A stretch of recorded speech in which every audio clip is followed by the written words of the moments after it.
Fault lines. Live from across the increasingly divided states of America, it is time now for another edition of the most disruptive show covering news and politics across those states as well as across the surface of our globe. In the independent corner, I am your political analyst, Shane Stranahan. And in the left corner, I am a burning ember in the darkness, your political analyst, Jamarl Thomas. And together we are Fault Lines with Thomas and Stranahan. All right, in the news this morning, first up, yesterday a mob of thousands of pro-Trump rioters stormed the United States Capitol during a procedure taking place in the House of Representatives to count the ballots from the Electoral College, breaking into the building and forcing hundreds of congressmen and women to evacuate. SWAT teams, the FBI, and the entirety of D.C.'s National Guards, over 1,000 troops, were sent to the Capitol area in order to push the mob out. And in the afternoon, D.C.'s Muriel Bowser declared a curfew for 6 p.m. local time, with metro services shutting down hours early. 4 deaths have so far been reported, including a woman who was a part of the group and was reportedly shot in the neck with live rounds by police in the Capitol, and only 13 arrests have so far been reported. These events coincided with a prominent power struggle between Trump and his base, who have for months contested the results of the presidential election, and his vice president, along with a majority of Congress, who have with selective hesitation confirmed those results. Just hours before these events, Vice President Pence sent a letter to lawmakers asserting his lack of authority to, quote, unilaterally determine which electoral votes should be counted and which should not, end quote. This was acting directly against the request of President Trump, who afterwards tweeted that his vice president, quote, didn't have the courage to do what should have been done, end quote, to oppose Biden's victory. Senate Majority Leader Mitch McConnell warned Congress against overturning Biden's election, saying it would push our democracy into a, quote unquote, death spiral. While these events were taking place, a sizable pro-Trump event was taking place as well. Yesterday's ironically named Save America March, which served as the initiation for this de facto attempted revolution. The event was attended by tens of thousands of Trump supporters. It had been promoted by Trump for over a week, and Trump himself spoke at the event. We have a clip of his speech from there. Andre, let's play that clip. We will never give up. We will never concede. It doesn't happen. You don't concede when there's theft involved. Our country has had enough. We will not take it anymore. And that's what this is all about. And to use a favorite term that all of you people really came up with, we will stop the steal. His son, Don Jr., also spoke at the event, telling members of the GOP this. If you're going to be the zero and not the hero, we're coming for you, and we're going to have a good time doing it. And the president's lawyer and former New York City Mayor Rudy Giuliani, the most prominent member of the president's legal opposition to the election, said this while speaking to the crowd. Over the next 10 days, we get to see the machines that are crooked, the ballots that are fraudulent, and if we're wrong, we will be made fools of. But if we're right, a lot of them will go to jail. So let's have trial by combat. Within hours of those words, thousands had stormed the largely unprotected perimeter of the Capitol building, pushing quickly from its periphery to its steps before breaking into the building itself. Representatives counting the ballots in the House chamber were interrupted and told to put on gas masks in anticipation of potential chemical threats before being evacuated from the Capitol as crowds of pro-Trump rioters stormed both chambers of Congress. This series of events was recorded widely by live streamers. Among others, a woman who had entered the Capitol was shot in the neck, later to die. A man wearing bull headgear and American flag-colored face paint mounted a dais on the U.S. Senate floor in a widely publicized photo op. Police used tear gas on rioters, and rioters used fire extinguishers as impromptu smoke grenades, and the crowd lingered, chanting and rampaging through Congress for hours, looting federal property and raiding the offices of members of Congress, largely unrestricted by the police. Over an hour after the riotous breach began, House Speaker Nancy Pelosi and Senate Minority Leader Chuck Schumer called on President Trump to, quote, demand that all protesters leave the U.S. Capitol and Capitol grounds immediately, end quote. As of then, Trump had only tweeted asking the crowd to remain peaceful. Not long after, President-elect Biden spoke for about 10 minutes, a few bits of which I'm going to ask Andre to please play now. Let me be very clear. The scenes of chaos at the Capitol do not reflect a true America, do not represent who we are. What we're seeing are a small number of extremists dedicated to lawlessness. This is not dissent. It's disorder. It's chaos. It borders on sedition. And it must end now. I call on President Trump to go on national television now to fulfill his oath and defend the Constitution and demand an end to this siege, to storm the Capitol, to smash windows, to occupy offices, the floor of the United States Senate, rummaging through desks, on the Capitol, on the House of Representatives, threatening the safety of duly elected officials. It's not protest, it's insurrection. And shortly after that, President Trump released a short taped clip on Twitter in which he said this. I know your pain. I know you're hurt. We had an election that was stolen from us. It was a landslide election, and everyone knows it, especially the other side. But you have to go home now. We have to have peace. We have to have law and order. We have to respect our great people in law and order. We don't want anybody hurt. It's a very tough period of time. There's never been a time like this where such a thing happened, where they could take it away from all of us, from me, from you, from our country. This was a fraudulent election, but we can't play into the hands of these people. We have to have peace. So go home. We love you. You're very special. You've seen what happens. You see the way others are treated that are so bad and so evil. I know how you feel. We love you. You're very special. Words of shame. We'll come back to those later. Twitter has since removed that video along with several other tweets from Trump, blocking his account for 12 hours and noting that future violations of its rules, including its civic integrity or violent threats policy, would result in his account's permanent suspension. All living former presidents have condemned this series of events, with Obama saying this had brought, quote, great dishonor and shame, end quote, on his country. British Prime Minister Boris Johnson called the events disgraceful, and French President Emmanuel Macron cautioned against the use of violence to overthrow an election, calling the events un-American. Trump's cabinet is considering impeachment. Representative Ilhan Omar is drawing up articles of impeachment, and there are many calls for Pence to invoke the 25th Amendment post-haste. Rep. Cori Bush said she's planning to introduce a resolution calling for the expulsion of those, quote, Republican members of Congress who have incited this domestic terror attack, end quote. We've had some resignations. Deputy National Security Advisor Matt Pottinger has resigned following the events, along with former White House Press Secretary and the First Lady's Chief of Staff, Stephanie Grisham, as well as the White House Social Secretary and a White House press aide. Hours later, after the crowd had been laggingly cleared from the Capitol, Congress reconvened to certify the election results Wednesday night, continuing that process into Thursday morning. Despite diminished protests coming from a shrinking group of Republicans who contested the results in Arizona and Pennsylvania, hours later, Congress confirmed Biden's victory to muted applause from Democrats. At one point, Representative Connor Lamb criticized House Republicans for their role in abetting the events of the day before, saying they were, quote, inspired by lies, the same lies that you're hearing in this room tonight, end quote. That event reportedly nearly led to blows between a small group of Democrats and Republicans. After the results were confirmed, the Senate chaplain said a prayer lamenting, quote, the desecration of the United States Capitol building, the shedding of innocent blood, the loss of life, and the quagmire of dysfunction that threaten our democracy, end quote. Early this morning, Trump said that even though he disagrees with the results of the election, quote, nevertheless, there will be an orderly transition on January 20th, end quote. And Jamarl, that's the end to the official headline here. I'm going to come back to you for comments in just a minute, but we only have a few more headlines to get to. I want to get to them real quickly. At least 3,963 new coronavirus deaths and 255,000 new cases were reported in the United States yesterday, making it also the deadliest day yet in terms of COVID deaths. Joe Biden will nominate Merrick Garland as his attorney general. A lot to talk about there.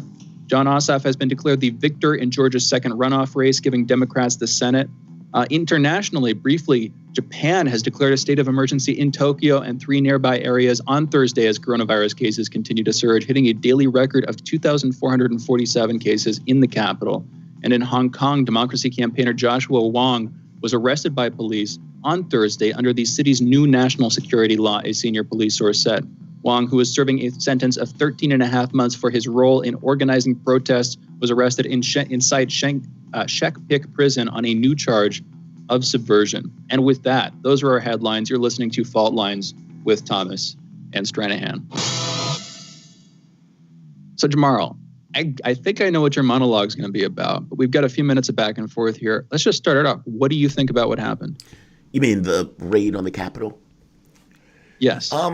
So I think if anybody was watching this show, we were concerned greatly about it. The idea that the president and people around the president are basically saying that he won a race that he lost. And if he says it enough, that you get enough people to be angry, bothered, and to believe him. And even the catch is, even if they didn't believe him, that's the other interesting quirk to this.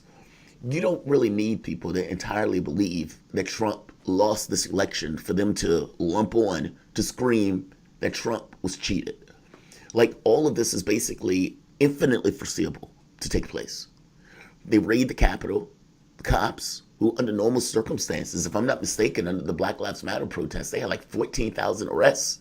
You had tanks, you had rubber bullets, you had oceans and oceans of tear gas. I mean, my feeling watching this was that the Trump supporters aren't getting the full experience that they're paying for. I mean, these guys drove all across the country. The least they should get are the military vehicles that the Black Lives Matter protester got. They should get the bullets in the face. They should get the rubber bullets in the back. They should get the batons, the boots, the fists, the elbows, the bicycles hitting people in the heads. They should get all of that. But they didn't get that. They got just a few thousand protesters, a few cops who were playing patty cake. And those cops playing patty cakes allow protesters to wander into the White House, to roam into the various offices, to raid Nancy Pelosi's desk. Maybe this is the rage that Dore was calling for and that all of these lefties was calling for. The rage and indignation. You got to show your rage. You got to make politicians uncomfortable. Well, here you are. You're making politicians uncomfortable, all in order to keep Trump in office. Just because you have an idea, just because you push something that you want, doesn't mean it's going to turn out the way that you expect. In this very specific case, you get your rage and you get the making politicians comfortable. Is this the scenario that they were talking about and they wanted? Because this looks exactly like it. That's my thought. I mean, rage without having it being directed is not all that helpful. And those things can trend into fascist governments. I keep telling you, there is not a static democracy or a static public. The public vacillates in regards to what the public wants and what you can push the public for. The public can be very angry about things that are legit, and that anger can be taken into ways that are not. So, expected, unfortunate. I would investigate the cops that are supposed to be patrolling the Capitol steps, because it seems that there might have been some people who were, let's say, gave a certain tacit approval to allow this to even take place in the way that it took place.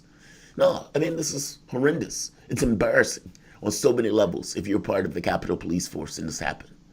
I mean, you were shooting people in the face a few months ago. Now, all of a sudden, oh, we can't handle this few band of thousands of people. Get out of here. I don't buy that for a moment. Yeah, I don't buy that for a moment. This seems like it was allowed on some level. Either allowed intentionally or allowed implicitly through just basic rank incompetence. But I don't think it was incompetence. I think personally it was intentional. What do you think? Do you think my cynicism on this is a little too much? Because otherwise I don't know how people breach the Capitol building. We spend $1 trillion on military, but we don't have enough money to protect the Capitol. I don't buy it. Yeah, it's bogus. Institutionally, it shows that there was a complete lack of preparation and that they did not anticipate anything like this, which is crazy because, hindsight is 20/20, sure, but this kind of thing was pretty predictable. looking at the escalation over years and looking at the events, of course, of the last 2 months since Election Day, since Trump has continuously contested it, and with what they were saying on the stage, with what Giuliani specifically said at the end there, calling for trial by combat, with Don Jr. threatening that they would come after members of Congress just hours before this happened, I would think there should be some sort of high sensitivity team to be able to direct people, anticipating that this kind of thing might happen, because frankly, it's freaking obvious that this kind of thing might happen. Having said that, it's also deeply shocking. And, I know we got to go out, but like you're saying, that's just a terrible event in terms of the trajectory of our government, of our political system, of our democracy, and polarization, and a horrible escalation of violence. And I'm deeply concerned because I've seen both people on the right, defending this, quite a few people on Twitter defending this, saying if you don't stand with the revolutionaries, you're a backstabber or whatever. And then people on the left sort of looking at it with some envy, like, well, we could, if they can do this, we can do this too. And that just seems like the worst kind of alternating escalation you could ask for. Anyway, I'm worried that this is just the first of a more significant round of events like this yet to come. But we have to go into a break. We'll be back on the other side of this break in just a minute here with our soapbox segment. You're listening to Fault Lines with Thomas and Stranahan. Be right back. Fault Lines. What do we want? News, politics, and culture. When do we want it? Wait, we weren't finished. News, politics, and culture without the red and blue spin. Okay, so now when do you want it? Daily from noon to 2 p.m. Eastern Time. Okay, satisfied now? Never. Tune in to Political Misfits on 105.5 FM in Washington, D.C. and on 102.9 and 104.7 FM in Kansas City, Missouri. Daily for our analytical fix. Don't surrender.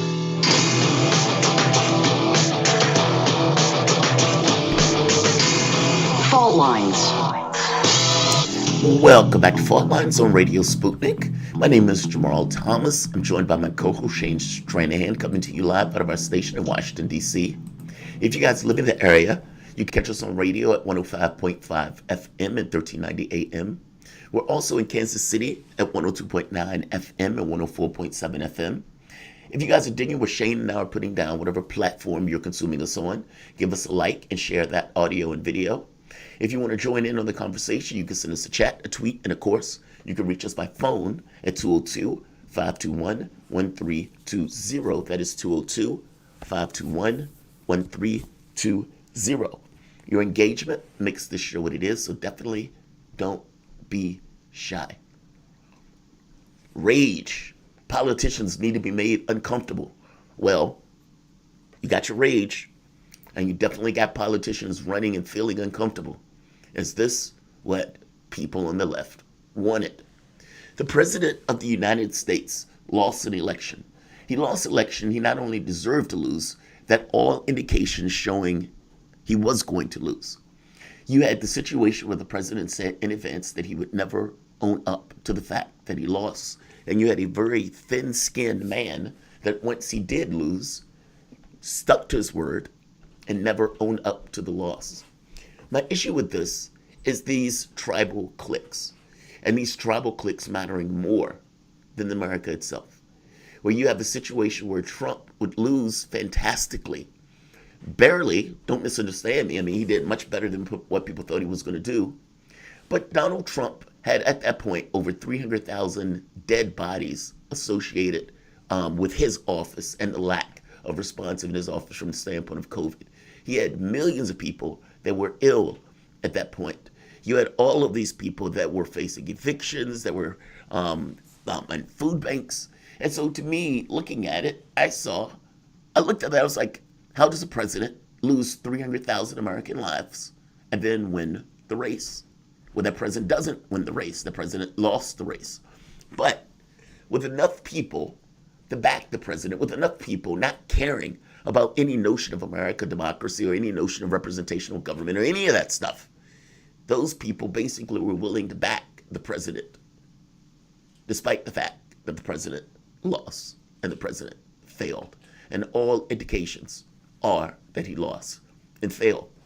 The president, supposedly a billionaire, with all of these other billionaires, with all of these other people, all of the means and the money in the world to find votes that were lost, to pressure people to give him all of this additional support, all of this money, all of these lawsuits. Bupkis. Bupkis. But the fact that it was bupkis doesn't matter, because he had a bunch of people who were willing to basically back him regardless of what he did. Again, we're back to the notion of tribalism mattering more than pretty much anything else. 3,700 people died a few days ago. And as Shane pointed today, we had the largest death toll yesterday while all of this nonsense was taking place. I kept watching this and I kept thinking to myself, as I saw tear gas, as I saw the person who got shot, as I saw people raiding the Capitol and roaming through the Capitol, as I watched all of this stuff, I thought to myself, 3,700 people died the day before. And they died from healthcare. And these yahoos are in the White House, basically sieging the Capitol under the idea of installing and keeping intact the president that was responsible for all of those deaths. I found it to be astonishing. I even thought to myself, if they were raiding the Capitol because they wanted Medicare for all, would that make it better? Meaning, if all of this, all of the fights, all of the pushing, the yelling, the screaming, the cursing, the raiding Pelosi's office, the raiding the Senate, if all of that was done because 300,000 people, nearly 400,000 people died, if all of that was done because 20-something million people were infected by a virus and the responsibility of the United States government just wasn't there, it was lacking in protecting those people and ensuring that those things, those deaths didn't happen or those illnesses didn't happen in the first place. But on top of that, ensuring that the illnesses were covered by something like a Medicare for all, even if it was all with COVID. If you are doing all of this for that, maybe I'm a little bit less hostile towards that. Maybe I might even be at the Capitol with you, running through Pelosi's office. But that's not what this was for.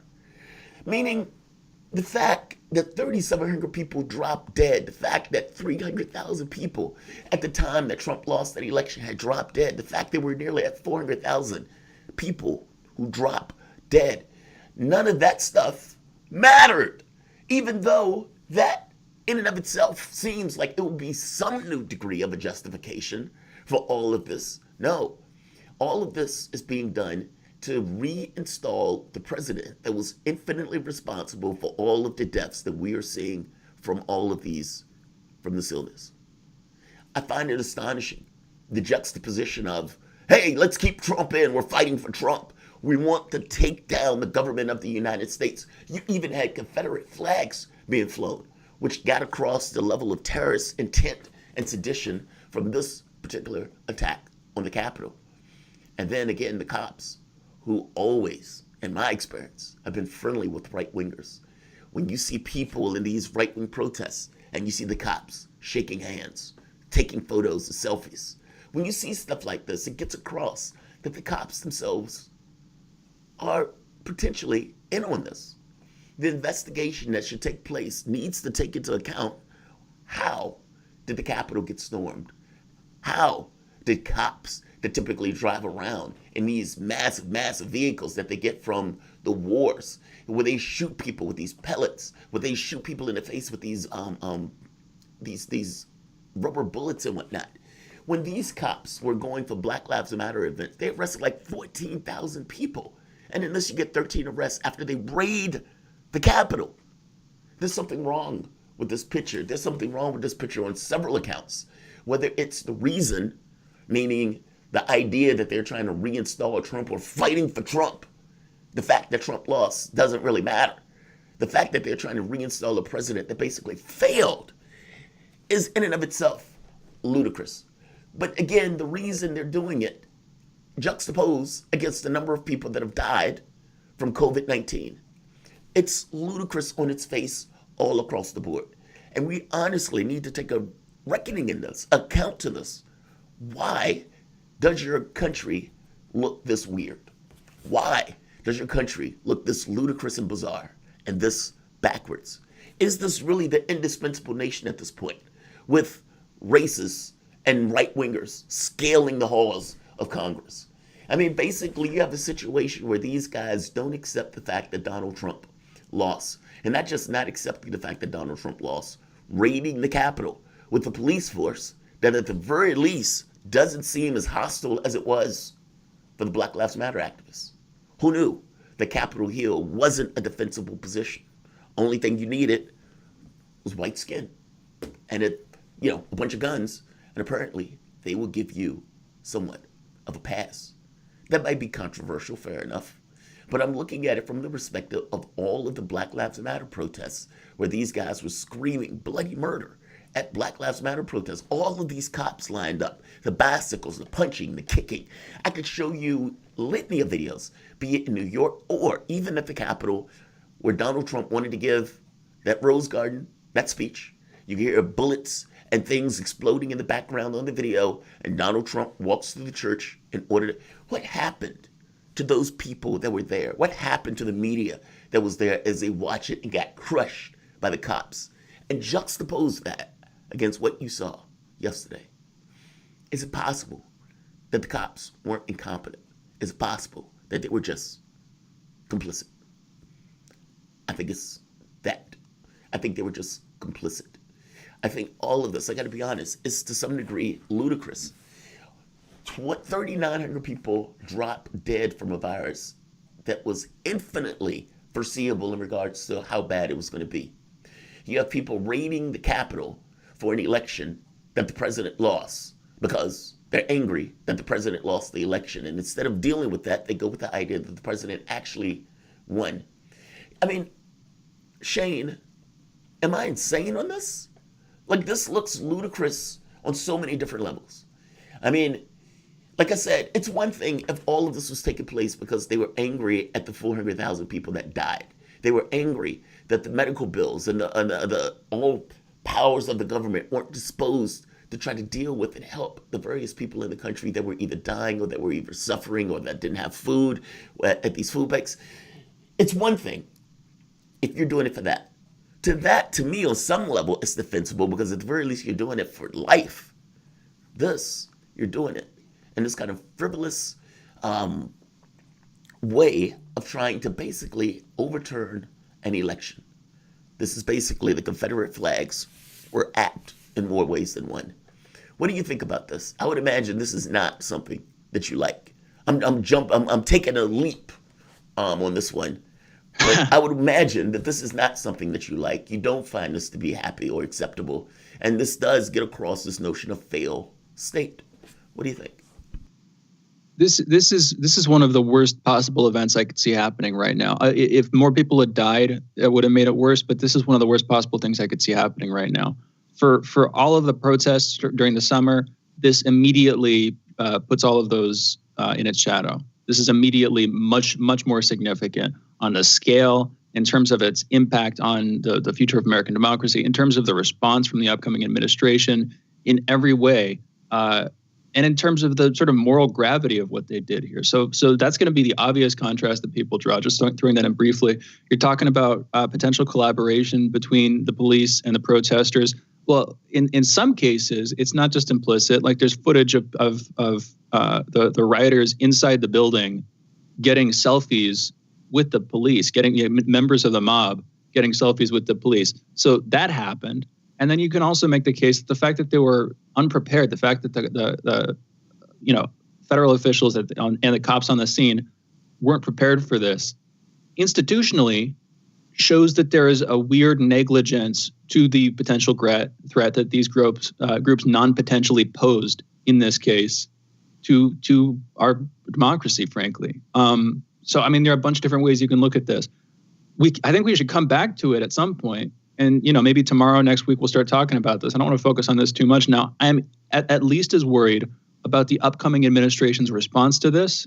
But just on its face, what they did, what Trump whipped them up into doing, what his family, what Giuliani in advance of this, weeks in advance, as well as the day of the events, what they were saying is insane. And they are morally culpable for what they did there. So on all these different counts, on all these different grounds, ridiculous. And thankfully, as far as I can tell, the majority of people are saying this is ridiculous. But it's worrying to see some significant minorities of people defending what they did. Let me ask you this. Even, a couple defending what they did here, does it put you in the mind of this kind of defense on the left? Like, you can act any particular way and we back you for it, even if it seems uncouth, even if it seems off the rails, even if it seems disingenuous or untrue. And then you have this, where basically the exact same sort of energy backing Trump in this notion that he lost, but who cares that he lost? It's tribal. Let's just act as if he won. This doesn't seem the same to you, like the same energy? No, I would say this is worse. I mean, I think same energy probably. Yeah, there's a certain, groups work in a certain way, mobs work in a certain way. So there's an element of similarity, but no, this is categorically worse. And I don't think that the left has any kind of parallel to like the Q movement or the activity of the like modern liberty movement, whatever that means, like the Proud Boys and Boogaloos, et cetera, just these various groups on the right who are doing this stuff. It's ridiculous. And I think that now especially is a time to condemn it. Just to be clear. It is. I've never really identified being on the right, never really identified being on the left.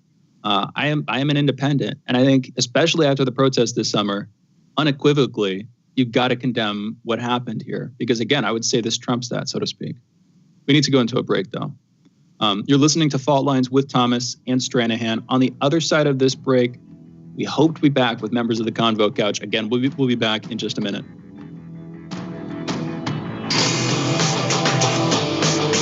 Fault Lines.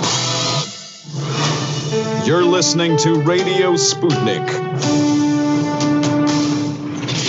Shooting from the lip. We're taking no prisoners here. Real opinions for real people. Where we bring you people with controversial views, and instead of trying to catch them out, we actually let them expand on their views. What's going on in British politics, European politics, and indeed in world politics as well. And wherever you are, whether you're a UKIP supporter, a Tory or Labour, everything is in turmoil. John Gaunt. Shooting from the lip. No guess yet. Fault Lines. And we're back. You're listening to Fault Lines with Thomas and Stranahan. And by the way, you can catch us on the air in DC. We're on 105.5 FM and 1390 AM. We are also on in Kansas City, 102.9 FM there, 104.7 FM as well. Also, if you were digging what Jamarl and I are putting down, whatever platform you're consuming this content on, please like and share this video. You can check us out on Jamarl's YouTube channel. Just do a quick search for Jamarl Thomas. Also on the Fault Lines Radio YouTube channel. Just do a quick search for Fault Lines Radio. Those are each active platforms with their own very active chat rooms. And if you want to join in on the conversation, you can send a chat, you can send a tweet, and of course, you can also reach us by phone at 202-521-1320. A quick note on that, by the way. We have certain sort of dedicated call-in segments. Right now, we only have one official one at the end of the show at 9:45 a.m. Eastern. But you can always call, pretty much, unless we're in a headline segment. If we get a call, we're gonna try to take it. So if we're on with a guest, we're bringing on folks from the Convo Couch now. You can join us then again, 202-521-1320, whenever you want. We just have certain dedicated segments that we try extra special hard to devote to callers, but you can join us whenever. And nevertheless, make the show, make the show what it is by engaging with us. So please don't be shy. Feel free to call in. And like I said, we're trying to bring on folks. I know that there's some issues with 5G, getting 5G connectivity or something. We're trying to bring on folks from the Convo Couch, Fiorella Isabel and Craig Pastajardula, talking to them about what happened. They normally are based in Pasadena, California, but for a little bit over a week now, I believe they've been in DC. And I think that they weren't in the Capitol building, thank goodness, but they were on the ground, seeing what was going on with the march. And so it should be an interesting conversation when we can bring them on. We're just working out a couple of the technical kinks now. Anyway, yeah, Jamarl, this is going to dominate the news cycle, not just for days, not just for weeks, but in a very real sense, for years, as a sort of retrospective capping off of Trump's first term. Yeah. And we have him now, actually. So we are joined by the hosts of the Convo Couch, which is a progressive talk show hosted by journalist, political analyst, activist, and organizer Fiorella Isabel and political analyst Craig Pasta Jardula. Together, they discuss and analyze the daily news cycle and introduce grassroots personalities and political candidates. You can follow both of them on Twitter and YouTube at The Convo Couch and check out their website, theconvocouch.com. Fiorella, Pasta, thank you for joining us this morning. How are you doing? Good. Thank you for having us. Good, thanks. Thank you for being with us. All right. I heard you were in D.C. for this event. You've been there for about a week. You were there for the Medicare for All protest. I believe it took place this weekend. What did you see yesterday, folks? Well, for the most part, we saw just a lot of people out there. We saw a mixed array of different type of people. We actually saw a lot of older people, veterans, mothers, uncles. We even saw some babies, whatnot. And then we did see some a little bit more aggressive people that were closer up to the Capitol when things went down. But we did, for the most part, it was a small percentage of people, I think, who got really close and who kind of pushed forward. We did see a lot of a mixed group of people, so yeah. Well, first of all, we weren't just here for the Medicare for All. We were here for also Julian Assange and to be supportive of press freedoms because obviously as a journalist, it's extremely important. Second of all, what we saw yesterday, with Pasta's right. I mean, it was a massive group of people, hundreds of thousands of people. It was a mixture of people fighting for what they call stop the steal. They feel like the election was rigged. And then it was also people who are largely supportive of Donald Trump in general. The whole thing was really, really extensive. And the one thing I did envy was the numbers of people because as we were here this past week, we didn't have those numbers. We instead have had the progressive, quote unquote, mocking the idea of force of vote, mocking the idea of doing anything remotely like that, going after door and largely missing out on the issues of Assange. So it was really interesting seeing the right be able to garner those numbers. What I did see was when we started getting closer to the Capitol steps, we were simply filming. We had interviewed some people. It was very difficult to get any kind of signal. It appeared that the police had kind of like taken down the ability for any cell service because we even had a 5G and we couldn't use it. We had our own internet and we couldn't use it. So we really weren't able to be live, but we just started filming video. Some people were aggressive and they were trying to push themselves into the Capitol.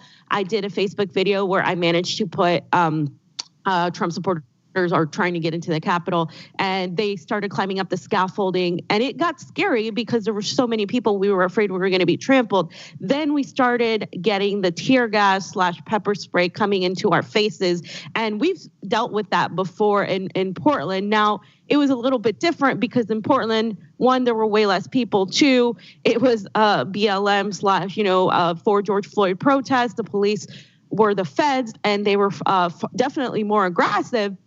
But we still got like tear gas and we were still coughing, and we don't have our equipment normally that we have there when we go to these protests.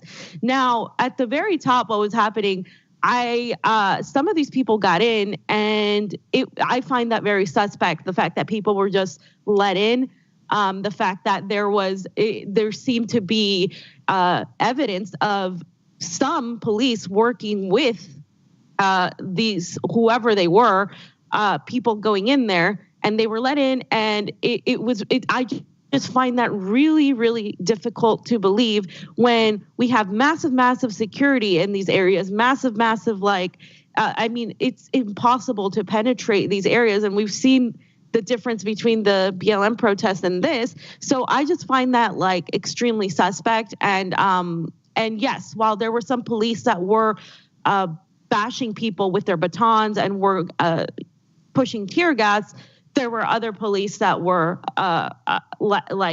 more friendly and letting people in. So it was extremely confusing, and it was definitely not an event that I would call monolithic with a bunch of white supremacists and terrorists like the media is making it out to be. It was a more a mixed event, and we were there, and it was definitely not like as like I don't know, as like an insurgency that people are claiming. Now, people going in there and having weapons, to me, yes, that shouldn't have happened, but that's really strange that they were able to do that with all the security surrounding the Capitol. I do think it's weird. I mean, we've seen before where it seems like right-wingers and cops have this kind of, I don't know, uneasy relationship. I mean, this goes back historically where it seems that these groups tend to work in line with the police officers. And like you said, I think it's very bizarre that anybody would be able to get into the Capitol without, at the very least, a radical level of incompetence. But again, I am more inclined to believe that this was, on some level, a chin check, where there's a certain tacit approval by the cops. Let's be honest. Cops, politicians, they're human beings. I mean, the label, this kind of extension of the humanity of sorts, by adding the concept of a cop or police or whatever. At the end of the day, they're still human beings. And many of these people agree fundamentally with the right-wing perspective of things. So I'm not shocked. I think they might have been let through. And I think people need to actually encounter that. I mean, they need to deal with that potential reality that they might have let them through. I mean, because otherwise, how do they get through? The people that were there, did you get the opportunity to talk to any of the, let's say, more right-wing people on the right-wing end of that conversation that were able to either break through or were on their way through? Were you able to have any conversations with the people there on the ground? The people up front towards the Capitol, we didn't get a chance to talk to them. You know what I'm saying? We were kind of just witnessing everything, and we were just being very cautious as a crew together that we all stayed together and we didn't get, trampled on, that kind of thing. There were, some angry people. They were very, very upset. They were screaming, "Stop the steal! Let's go! Stop the steal!"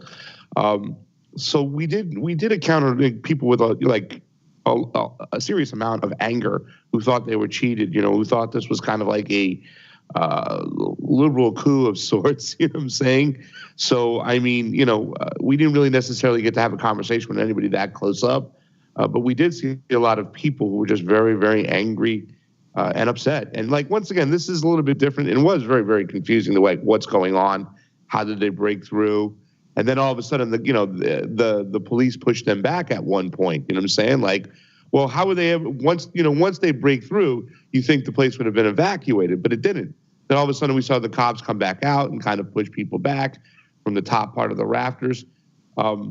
So it was a little bit confusing of to what happened and how once they got through, they didn't stay through, because there was hundreds of thousands of people, and there was still plenty of people on those steps that would have followed in behind them and occupied that whole building, So that's why it was a little bit confusing. It was just really strange how they're on one end, they're if I'm facing the Capitol towards my right, there were the police at the very end, there were the Capitol Police there. But towards my left, it was entirely occupied, and in the middle by these quote unquote insurgents. So it was really, I'm trying to understand though, yes, I agree. Police definitely, we have seen evidence of that in LA, working with the groups that are anti-BLM, et cetera. These, that's happened. We have seen evidence of that. But this seems like bigger fish to me, not just a police working with these people, but some sort of planned let in, because I have to bring this up. The fact that there was they were just letting them kind of in is really strange. And then the fact that there's all these pictures and all of these people being in there with zero resistance. And then immediately thereafter, what happens? The whole thing goes on. They have to move to another chamber. They're talking about the electoral votes. It really dismisses the whole idea of any sort of election fraud. And I'm not saying that, I'm not saying that it was done to necessarily just even dismiss that. But then thereafter, we're talking about an immediate action for impeachment by the Democrats who have been pushing impeachment for the last 2 weeks. Then immediately after that, the New York Times writes an article about how this started in social media, and now we're going to have to watch social media and have a crackdown on censorship. And it's the amount of weird, like right away, like boom, boom, censorship. Now you can't go on social media. Ooh, let's tackle all these censoring issues, like Donald Trump's tweets were taken down. Like it was a very, very strange thing thereafter. Yeah, let's take a break to bring you back to talk about it, because that's a really good point.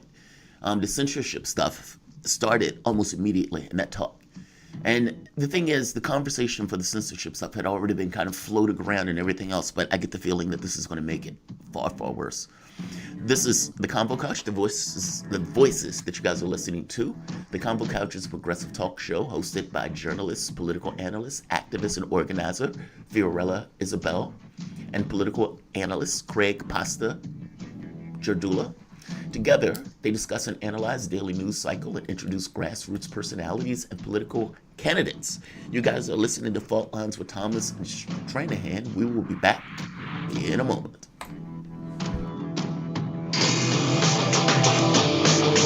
Fault Lines.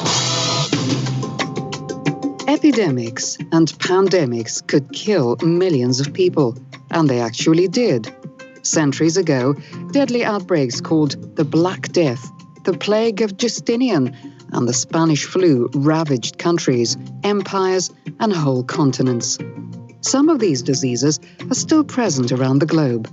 Others have become a thing of the past. Discover how these ancient and not-so-distant outbreaks from previous centuries differ from modern-day SARS, MERS, and coronavirus pandemics. Listen to our new series, Outbreak, the deadliest epidemics in human history, this week on Radio Sputnik.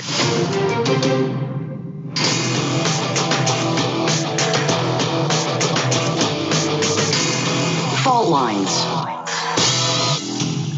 And we're back. We're joined by the hosts of the Convo Couch. On the one hand, we have journalist, political analyst, activist, and organizer Fiorella Isabel and political analyst Craig Pasta Jardula. Together, they discuss and analyze the daily news cycle and introduce grassroots personalities and political candidates. I'm going to be honest, you guys. I know that you've been pushing, and we've had some great conversations on this show, kind of back and forth, about the idea that this election was stolen from Trump in favor of Biden. I never really thought so. I saw some evidence of fraud, potentially, election fraud, but not enough to swing that margin. But here's what I've got to say. After this event, I think any hope of having that stuff come out, any hope of there being a substantial stop the steal movement is basically dead. I see this as Trump justifiably, in my opinion, based on how he reacted, particularly not just the day of. We were playing the clip where at the end of this half-hour-long speech, he was basically asking the folks at this rally to march on Congress. And then after the events were happening, when you had like rioters, insurrectionaries, whatever you want to call them, inside our Capitol, inside the Capitol building, he said, "I love you. You're very special people." He was asking them to leave, sure, but at the same time, he was coddling them like a father coddles his spoiled child, or something like that. So I see him facing some of those charges. I agree with you. I've been pushing back on the impeachment earlier in 2020. I think the constant calls for his impeachment throughout his presidency were frankly ridiculous and based on off-base charges. At the same time, looking at this now, this is bordering, if not tantamount to, an attempted revolution. And I don't think he was genuinely trying to carry out a violent revolution based on the fact that he asked them to go home, but it's tantamount to that. And just on a deeper point, I don't see the future of any attempt to push back on the legitimacy of Biden's election as viable right now. And I'm curious, I know that you guys were there. It was hectic, like you're saying. A lot of folks weren't involved in this, but I'm curious, what are your thoughts on that? What are your thoughts on that take? Well, yeah, he did say, let's peacefully march down to the Capitol, whatnot. I once again, I'm not going to talk to the validity of what he said and how he said it and stuff. But yes, after watching late at night when they got back into the chambers and hear them discuss especially the two states that objected, that got a chance to get into discussion with the floor, it seems like it's completely dead. The Democrats themselves have never talked about anything that you could really sink your teeth into fixing our elections. They've never mentioned the software and the fact that we have proprietary software, so that's out the window. They never talked about these mathematical anomalies with these ballots coming in. They never talked about audits or recounts.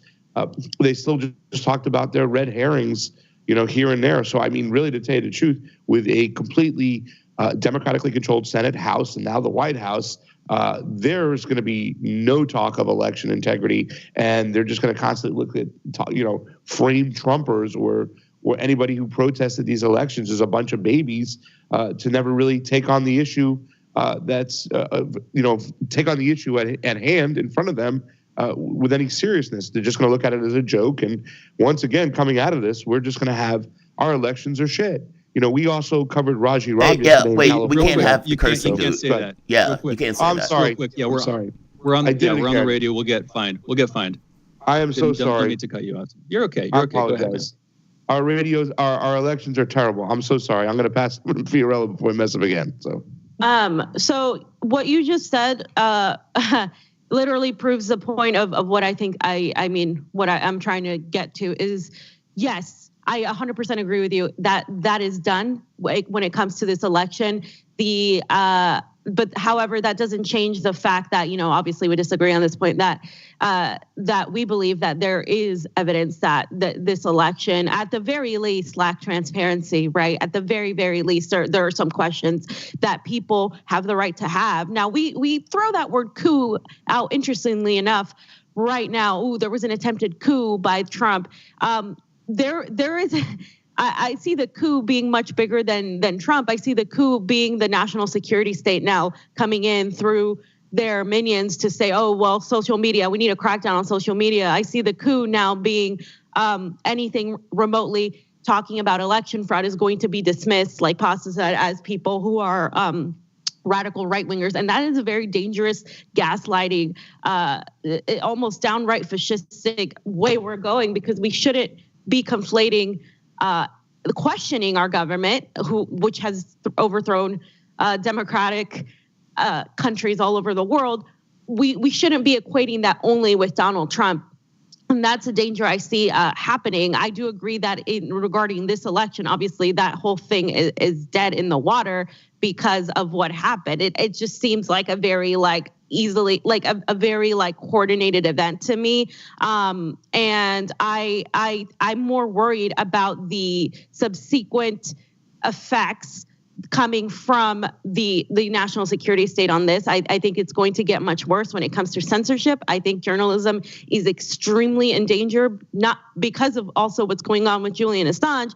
And now the questioning of our elections is tied to Donald Trump and how they went about it in a way that I don't agree with. I mean, I think that going to the Capitol and storming the way they did wasn't what I would have liked to see. I would have liked to see the left going in and occupying spaces in a different way and protesting and having hundreds of thousands of people come out for healthcare for all, having hundreds of thousands of people come out for election reform, having all those people come out for a better stimulus, whatnot.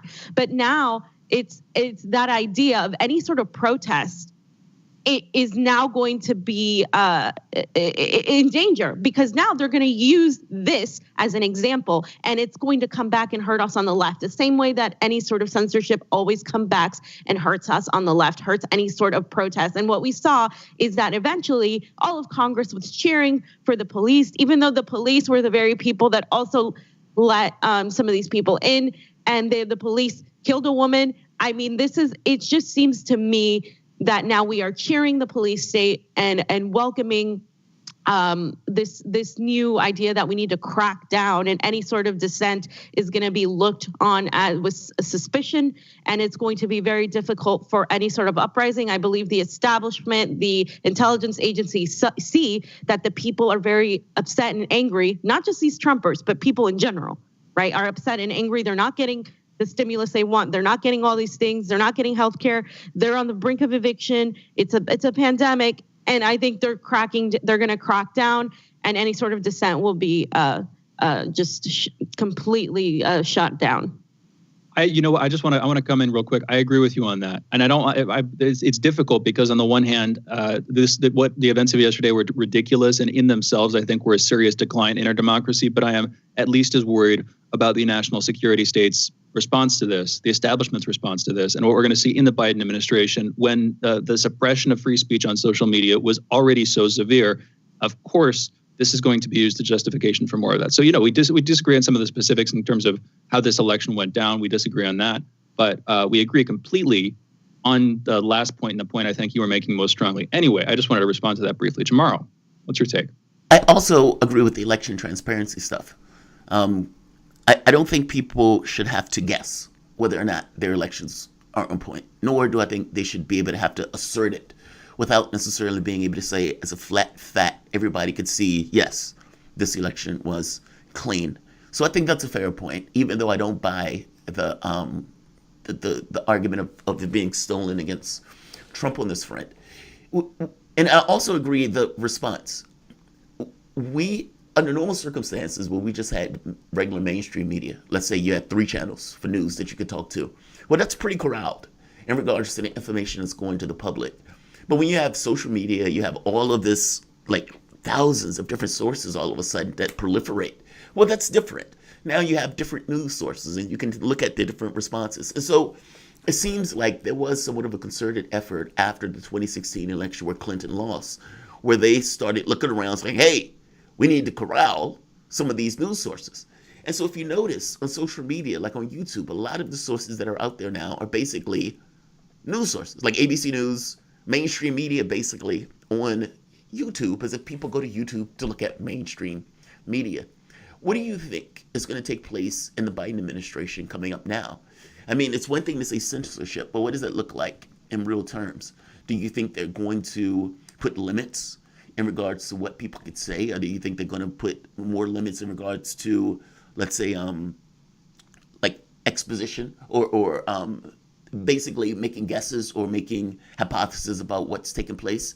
Like, I guess what I'm getting at is, how far do you think this goes in real terms as a result or as a pushback against this? Because I've already seen the talks where people are like, hey, they planned this on social media. And hey, look at what they were talking about, the zip ties on social media. Like, I've heard this kind of back and forth talking about this stuff being planned on social media, which immediately after that is probably going to be, well, hey, we need to corral how people can talk about things and how people can organize on social media. So I see your point on this, and I think it's a fair point. What do you think happens going forward with the Biden administration after this event? Well, I mean, just what was happening, this last 4 years, and especially leading up to this election, the way they kind of censored a lot of the, Joe Biden, Hunter Biden stuff and whatnot. And I mean, we have to remember here that the big tech gave $16 million to Joe Biden while giving less than $500,000 to Donald Trump. You know what I'm saying? So I was always scared for those reasons, for censorship reasons, that if Joe Biden got in, the Democrats took over, there's going to be a complete lockdown on social media. And we can expect it coming ourselves as well. So, I mean, I think what we saw before, as far as the censorship, we're going to see censorship on steroids now because they control it all. They control the mainstream media. This last thing they were able to paint as, just a bunch of violent rioter people going crazy. Now, we've been all over the country going to these protests all over the place, and sometimes they get messy because people are mad. And what matters to me most now is that they are going to use this as excuse, frame it as just rioters, people going crazy, so therefore they can censor more rather than acknowledge on all sides, whether it be BLM, whether it be these Trump people and stuff. Why are they mad? Why are they upset? Why are they storming the Capitol? Why are they out in the streets burning things down, whatever the case may be? You know what I'm saying? Yeah. And all along, every single event we go to, it seems like the security state, I think you're right, causes the problem. Yeah, I think you're right. I don't think they're going to ask the question of why. They're just going to say, stop it. And there's a difference in those two questions of, why are these people angry? Why are these people upset? Do they have a reason to be upset? That stuff gets pushed to the side. You guys have listening to Convo Couch, progressive talk show hosted by journalist, political analyst, activist, and organizer Fiorello Isabel, and political analyst Craig Pasta Jardula. Together, they discuss and analyze the daily news cycle and introduce grassroots personalities and political candidates. You can follow Pasta and Fiorello on both on Twitter and YouTube at The Combo Couch and on their websites, thecombocouch.com. You guys are listening to Fault Lines with Thomas and Stranahan, and we will be back in a moment.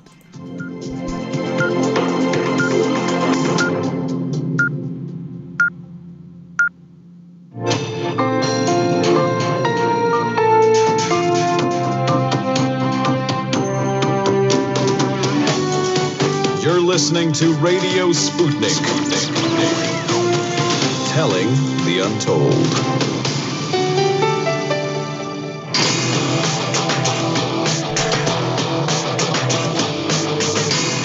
Fault lines.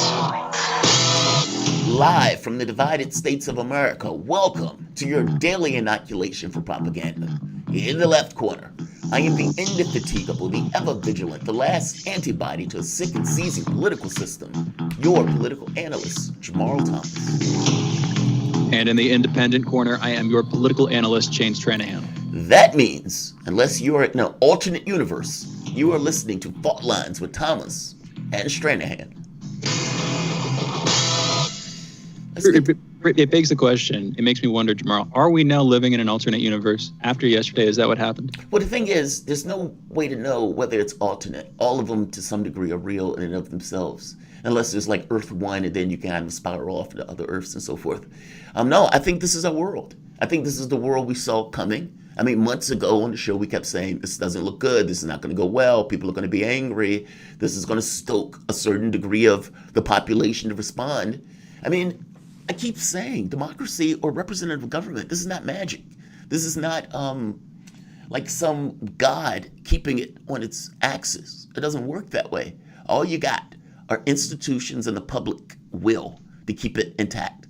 And that can be ripped off its axis in a heartbeat. Look at the other countries around the world. You can see it. It can be ripped off its axis. Yesterday was just, I don't know, man. I guess my feeling is the country needs to attend to the issues of the country, meaning from the standpoint of economic injustice. And if you don't attend to those things, you get chaos and the tone deafness of our political instrument. I mean, think for a second. The Democratic Party, after winning an election barely, instead of Biden saying, okay, we're going to give back to the public in order to kind of, to make this, the rough edges of this, to calm this down a little bit, he's not doing that at all. They're not doing that. That's not their thought. That's not their perspective. No, what you're going to get is repression. You're going to get repression from the standpoint of censorship on social media. And honestly, you may even get it from the standpoint of a bolstering of the police state. So I think this is our world. I think this is the world that we expected to come about, from screaming that the election was being stolen for God knows how long. Yeah, people are angry. People are upset. I understand to some degree they're angry and upset. By the same token, those people can get pushed into weird ways that are not necessarily in a great interest. And I think this says more than anything else. I could be wrong. I don't know. I'm just bothered by seeing scenes of basically white men scaling the Capitol of the United States. And the media and the world watches as they parade through the different offices, as they ransack the building. And they're not doing it because 3,900 people dropped dead yesterday from a virus that we knew was coming for months. No. They're doing it for the greatest reason of all, to steal the election for Trump while they scream about an election being stolen. It's astonishing. That's all. Hey, let's get to the headlines, because I'm greatly annoyed by that. Like, I'm greatly annoyed by that. It's just that it's so irresponsible for people who are in Congress and for people who are in media, or for people in general who should know better about how fragile this idea of representative government and even the organization of energy that allows people to come together in the first place to have a government, whatever that is, to have that organization come together. It is not a static thing. It can be disrupted, and it can be undermined. And I'm sorry, this is not a positive outcome. I know some people on the left might look at this and think this is great on some level. I'm sorry, it is not. You can have revolutions. Those revolutions rarely turn out the way you think they're going to turn out. Let's get to the headlines. Yesterday, a mob of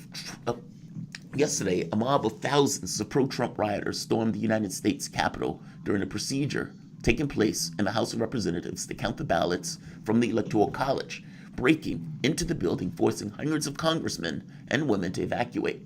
SWAT teams, the FBI, and the entirety of the DC's National Guard, over 1,000 troops, were sent to the Capitol area in order to push the mob out.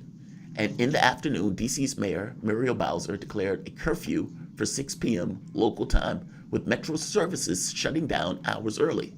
4 deaths have been reported, including a woman who was part of the group and was reportedly shot in the neck with live rounds by police in the Capitol. Only 13 arrests have so far been reported. These events coincided with the prominent power struggle between Trump and his base, who have for months contested the results of the presidential election, and his vice president, along with the majority of Congress, who have with selective hesitation confirmed those results. Just hours before this event, Vice President Pence sent a letter to lawmakers asserting his lack of authority to, quote, unilaterally determine which electoral votes should be counted and which should not, unquote, acting directly against the request of Donald Trump, who afterwards tweeted that his vice president, quote, didn't have the courage to do what should have been done, unquote, to oppose Biden's victory. Senate Majority Leader Mitch McConnell warned Congress against overturning Biden's election, saying it would push our democracy into a death spiral, quote, unquote. While these events were taking place, a sizable pro-Trump event was taking place. Yesterday's ironically named Save America March, which served as the initiation for the de facto attempted revolution. The event was attempted by tens of thousands of Trump supporters. It had been promoted by Trump over a week, and Trump himself spoke at the event. We have the clip of this speech. Let's play the clip. We will never give up. We will never concede. It doesn't happen. You don't concede when there's theft involved. Our country has had enough. We will not take it anymore, and that's what this is all about. And to use a favorite term that all of you people really came up with, we will stop the steal. His son, Don Jr., also spoke at the event, telling members of the GOP this. Let's play the clip. If you're going to be the zero and not the hero, we're coming for you, and we're going to have a good time doing it. We're going to have a good time doing it. And the president's lawyer from New York City, Mayor Rudy Giuliani, the most prominent member of Trump's legal opposition to the election, said this while speaking to the crowd. Over the next 10 days, we get to see the machines that are crooked, the ballots that are fraudulent, and if we're wrong, we will be made fools of. But if we're right, a lot of them will go to jail. So let's have trial by combat. It's as if they ignored the first part. We'll look foolish. And he's like, if not. And then they move to the second part, and everybody cheers the second part, trial by combat. That's astonishing. Within hours of those words, trial by combat, thousands had stormed the largely unprotected perimeter of the Capitol building, pushing quickly from its periphery to its steps before breaking into the building itself. Representatives counting the ballots in the House chamber were interrupted and told to put on gas masks in anticipation of potential chemical threats before evacuating the Capitol as crowds of pro-Trump rioters stormed both chambers of Congress. Think about that for a moment. You have the representatives counting votes, legal procedure, and you have Trump voters outside, stone's throw away, storming the Capitol with Donald Trump and his cohorts cheering them on. This event, or this series of events, was recorded widely by live streamers. Among others, a woman who had entered the Capitol was shot in the neck, later to die. A man wearing a bull headgear and America flag colored face paint mounted a dais on the U.S. Senate floor in a widely publicized photo op. Police used tear gas on rioters, and rioters used fire extinguishers as impromptu smoke grenades, and crowds lingered, chanting and rampaging through Congress for hours, looting federal property and raiding offices of members of Congress, largely unrestricted by police. Over an hour after the riotous breach began, Nancy Pelosi, House Speaker Nancy Pelosi, and Senate Minority Leader Chuck Schumer called on President Trump to, quote, demand all protesters leave the U.S. Capitol and Capitol grounds immediately, unquote. As of then, Trump had only tweeted asking the crowd to remain peaceful, not long after President-elect Biden spoke for about 10 minutes, a few bits of which I'm going to ask Andre to play right now. Let's hear the clip. Let me be very clear. The scenes of chaos at the Capitol do not reflect a true America, do not represent who we are. What we're seeing are a small number of extremists dedicated to lawlessness. This is not dissent. It's disorder. It's chaos. It borders on sedition. And it must end now. I call on President Trump to go on national television now to fulfill his oath and defend the Constitution and demand an end to this siege, to storm the Capitol, to smash windows, to occupy offices, the floor of the United States Senate, rummaging through desks, on the Capitol, on the House of Representatives, threatening the safety of duly elected officials. It's not protest, it's insurrection. It is literally insurrection. It is literally dissent. It's all of those things.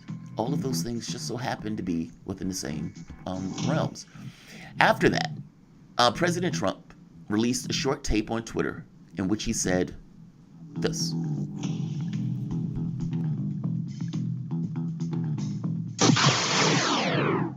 I know your pain. I know you're hurt. We had an election that was stolen from us. It was a landslide election, and everyone knows it, especially the other side. But you have to go home now. We have to have peace. We have to have law and order. We have to respect our great people in law and order.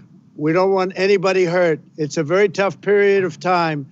There's never been a time like this where such a thing happened, where they could take it away from all of us, from me, from you, from our country. This was a fraudulent election, but we can't play into the hands of these people. We have to have peace. So go home. We love you. You're very special. You've seen what happens. You see the way others are treated that are so bad and so evil. I know how you feel.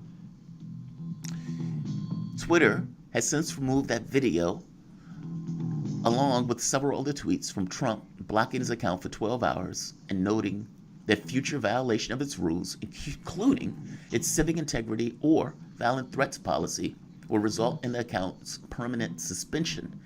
All living former presidents have condemned the event, with Obama saying that this had brought great dishonor and shame on his country. British Prime Minister Boris Johnson called the events disgraceful, and French President Emmanuel Macron cautioned against the use of violence to overthrow an election, calling it un-American.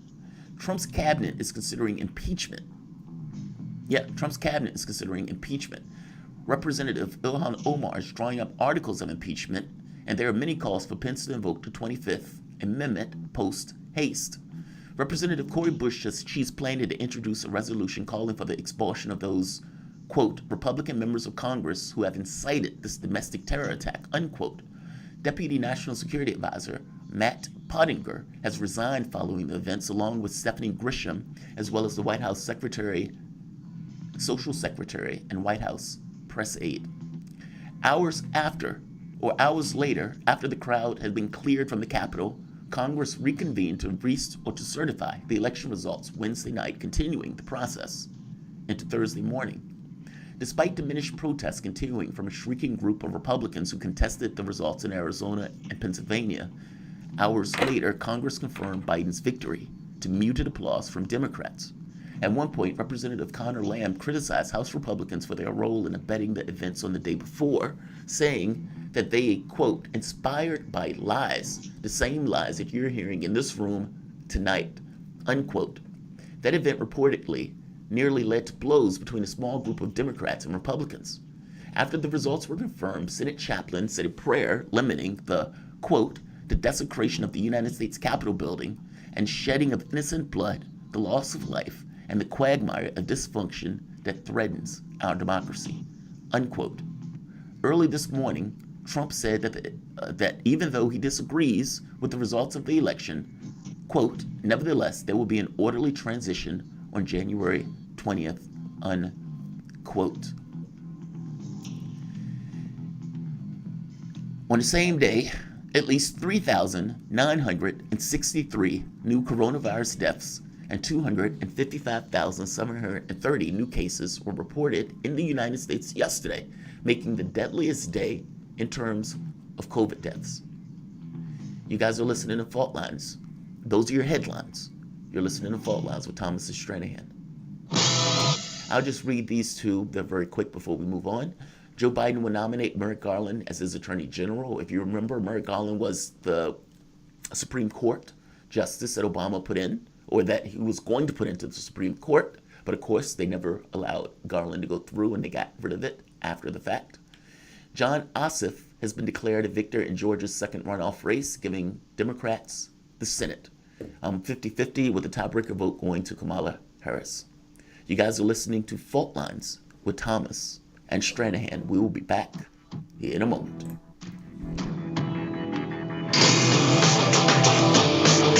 Fault Lines. Want to talk? Get in touch with us at radio@sputniknews.com. In a media landscape filled with so-called journalists acting as stenographers for their billionaire bosses, there is a desperate need for news, analysis, and perspectives that buck the status quo and get to the heart of how domestic and international events impact you and me, as well as showing how we can get involved in the struggle to change that status quo. Check out By Any Means Necessary on Radio Sputnik, Monday through Friday from 2 to 4 p.m. Eastern, to hear the stories and voices that mainstream media refuses to tell you. And join us as we connect the political, social, and economic movements shaping the world around us. That's By Any Means Necessary, Monday through Friday at 2 to 4 p.m. Eastern, right here on Radio Sputnik.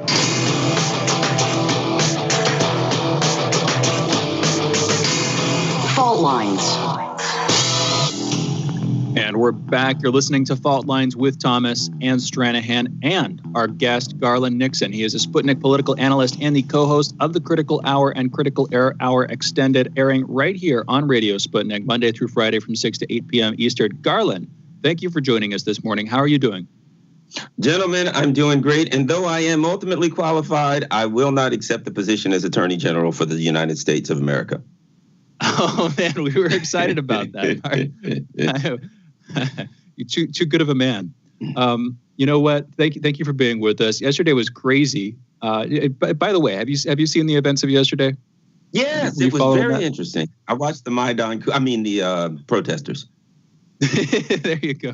No, I'm kidding. I'll just start it off right here. A bunch of different directions we can go. But what do you think? What are your thoughts? What do you think? Trying to sort of cap it off, summarize your feelings, your thoughts about where this went, where it will go during a Biden administration. Garland, what's your take?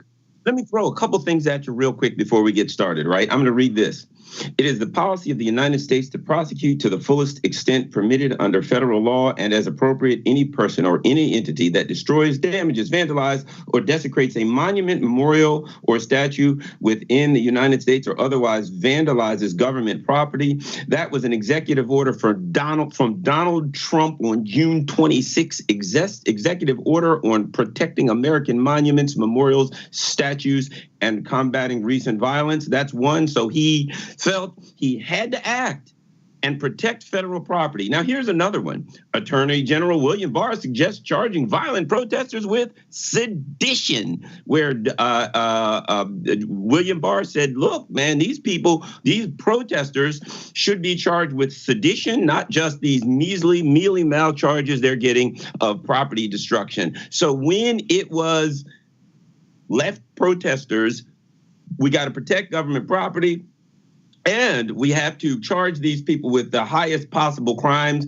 I'm not saying anything of that. I'm not making any comment on that. I'm just throwing it out there. There's going to be a certain level of hypocrisy here. The usual people, the usual right-wingers, that's every time there's a protest that isn't a conservative, they say, George Soros obviously was behind that. They're just a bunch of dupes for Soros. This is going to be a time they don't do that. I have a funny feeling this is not going to be a bunch of dupes for Soros unless they just say something like, well, this wasn't really Trump supporters. It was really Antifa people disguised as Trump supporters or something. Just throwing some things out there that when...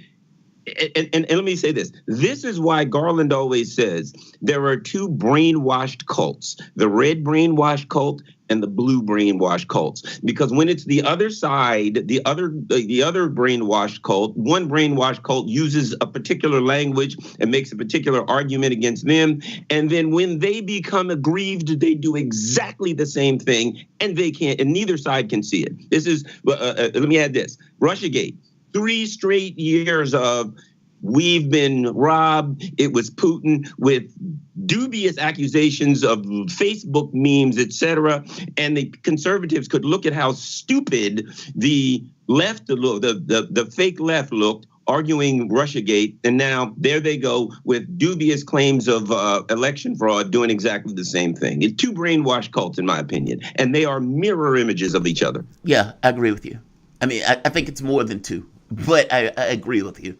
I'm beginning to think this is just a human thing, that people get into their tribes and they back their tribes regardless of the reality of events, where the nuance of it falls away. And at that point, it's just this kind of rank partisanship using propaganda in order to cover up their own failings on this stuff. The part that interests me most as I watch this are the cops. I thought to myself, I was like, this is perfect. When Kyle Rittenhouse kills multiple people and then walks back to the cops holding a gun, and then he's trying to talk to him, and they're like, yeah, get out of here. And so the kid, the murderer, gets in his car and drives back across the border home. Now you think to yourself, if this was anywhere else, like when you look at the Black Lives Matter protests and the cops are driving up in tanks and these guys are shooting people relentlessly with the tear gas that are all over the place, like oceans of tear gas, where people being boxed in, being stuck in the tear gas, and the cops are hitting them with bicycles. Like, that's what I'm accustomed to when I see it. What, 14 people was arrested or something like that, where you have 14,000 people at one of the other protests? And then the cops, the Capitol cops, just let them go rummaging through the building? Does that happen without any level of association? Meaning, there are going to be some of these cops who are just people who just agree. And in the context of these cops who just agree, hey, maybe we'll just let them pass. And maybe we can use incompetence as a reason for why they were able to get through. I don't buy the incompetence as the answer for this. I buy as there was tacit approval by some of the members on that police force that they really need to investigate. What do you think about that? Does all of this happen? Do they invade the Capitol? Do they go rummage around the Capitol? Do they go rummage around Nancy Pelosi's desk and all this other stuff without having some level of tacit approval or tacit support by the police force in D.C.? So as an ex-cop, let me tell you, I was a lefty, right? I was a lonely man politically in law enforcement when it came to be a lefty. The type of people, people are like, police, being a cop changes people. Well, anything changes people, but so much. But what you have to understand is the type of person who would be attracted to law enforcement is a person who sees things in there's black and white, good and bad. And I mean black and white from the metaphorical perspective, not a color perspective. But good and bad, right and wrong, this is this way or that way. Well, that is the person who will tend to be more authoritarian, right? So what you're looking at is, yes, ideologically, not as a police force entity, but it actually works out that way. But the individuals there ideologically are much more overwhelmingly more likely to be aligned with the protesters. They're overwhelmingly, as people there, more likely to lean in the direction of the protesters. Now, that which means when the George Floyd protesters were protesting, that means they were overwhelmingly more likely to ideologically be opposed to them. And so they were much more happy to beat the crap out of them and use violence. With these people, they're more likely to say, hey, you know what? I'm down with these people. I agree with them. Overwhelmingly, that's just a kind of a reality of law enforcement, not law enforcement as an entity, but as the types of people that are most likely to be attracted to that. You know, it's like the stereotype of a librarian, right? Well, what type of person is most likely to be looking for a job where they kind of hang around books all day? A person who likes to read, they're probably an intellectual. Things are quiet all the time. The kind of person that likes quiet. Particular jobs attract particular psychological profiles. That's what you get in law enforcement. I was there for over 20 years. I saw it every day. I was in charge of recruitment, all that kind of stuff. So I can tell you that's what you're most likely to get. They were ideologically aligned with these people, and they tended to lean in their direction. There is something I think is interesting, though, and that is, you know, a lot of things that the U.S. has been doing around the world, it's like karma, you know, the chickens come home to roost, et cetera. The Maidan coup, all of these protests, the USAID, the National Endowment for Democracy, Hong Kong, all these places, we as a country fund and fuel and incite violent protests to overthrow the governments of countries all around the world. Well, isn't it interesting what's happening what's happening right here? We sanction countries right now all over the place to starve people to death and make them suffer, and that ends up and with the idea that then they'll rise up against their government. Well, isn't it funny that people get $600 for an entire year or $1,200 for an entire year, and we're seeing the beginning of what's going to get much worse. Hungry people who are homeless are going to be a whole lot angrier than these people. If you remember last year, I predicted violence. Oh, there will be violence, my friend, when the government abandons their own people. So this is nothing as to what's coming, in my opinion. I agree. I 100% agree. Negligence by the politicians in the long run led to this. I'm also curious, so I want to come back to the cops for a second, to the police, negligence by the police. I'm going to quote here from former Washington, D.C. Police Chief Charles Ramsey, who said anybody inside that building ought to be face down in handcuffs right now. They need to be locking them up, but first they have to gain control, and right now they do not have control. That is a quote. Why did they not have that control, Garland? There are a couple of things going on. Number one, and let's be honest about this, having been a law enforcement officer at protests, having been a law enforcement supervisor of protests, there is a reality. Look, if I'm standing here and there's 50 people running at me, I don't care how bad I want to stop them, I can't do. They were overwhelmingly, outnumbered. So physically, the cops were unable to stop that number of people. But then that brings to mind this. Remember the protesters in D.C.? They had the National Guard there. They had plenty of people waiting there. And when President Trump wanted to come out and wave a Bible around, they just kind of beat him up, pushed him around, and shot rubber bullets. Why? Because they had overwhelming numbers, right? Then you got to say, well, gee, why didn't you have overwhelming numbers there? Why didn't you have the National Guard there? I mean, you could have seen that there was potential problems. Particularly with the type of rhetoric that was being used online and other places prior to this. You put Garland Nixon in charge, and I look at the rhetoric going on before this, and I'm going to be like, whoa, we better have the National Guard and a whole bunch of people there, particularly guarding the Capitol. So who is in charge of this thing, and why is it that they didn't see these people as a threat before and apparently even during the incidents? I mean, that's the question. I mean, honestly, I think the investigation should start in the police force in D.C. Because it's like, how does this happen? How do you have it where living here in D.C. and working at the radio station. Basically, we live in this area, right? We float in this area.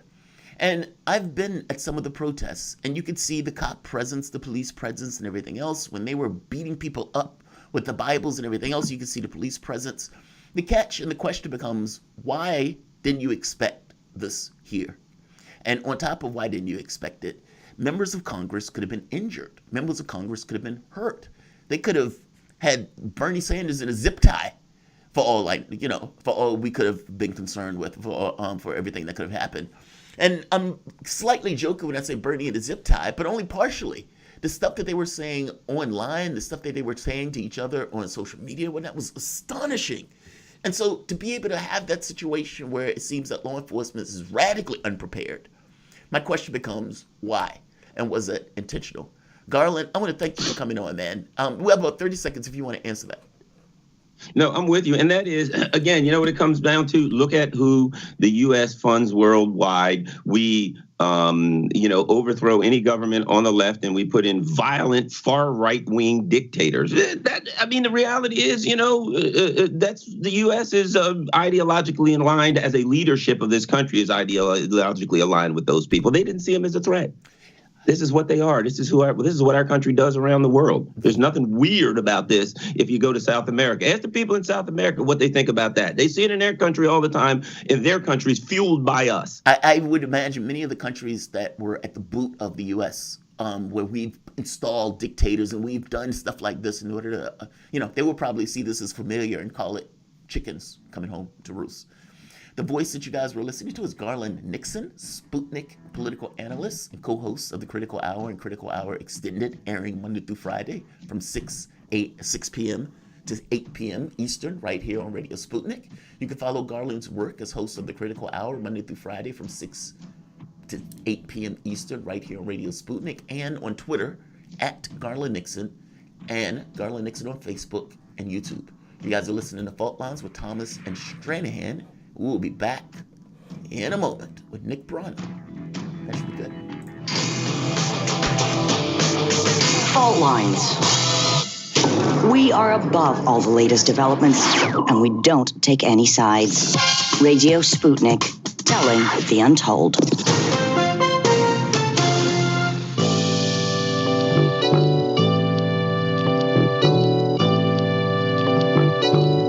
What's the most important hour of the day? It's the Critical Hour with Dr. Wilmer Leon. On this show, we don't just deliver the latest headlines. We divide the real from the fake. Tune in to hear from some of the most brilliant political minds of today. Get in-depth news and analysis that goes beyond the surface and dig straight into the details. Set your clock to the Critical Hour for a news perspective unlike any of those other guys. Tune in to the Critical Hour with Dr. Wilmer Leon, weekdays 6 to 7 p.m. Eastern, and catch us on Facebook Live. You're listening to Radio Sputnik.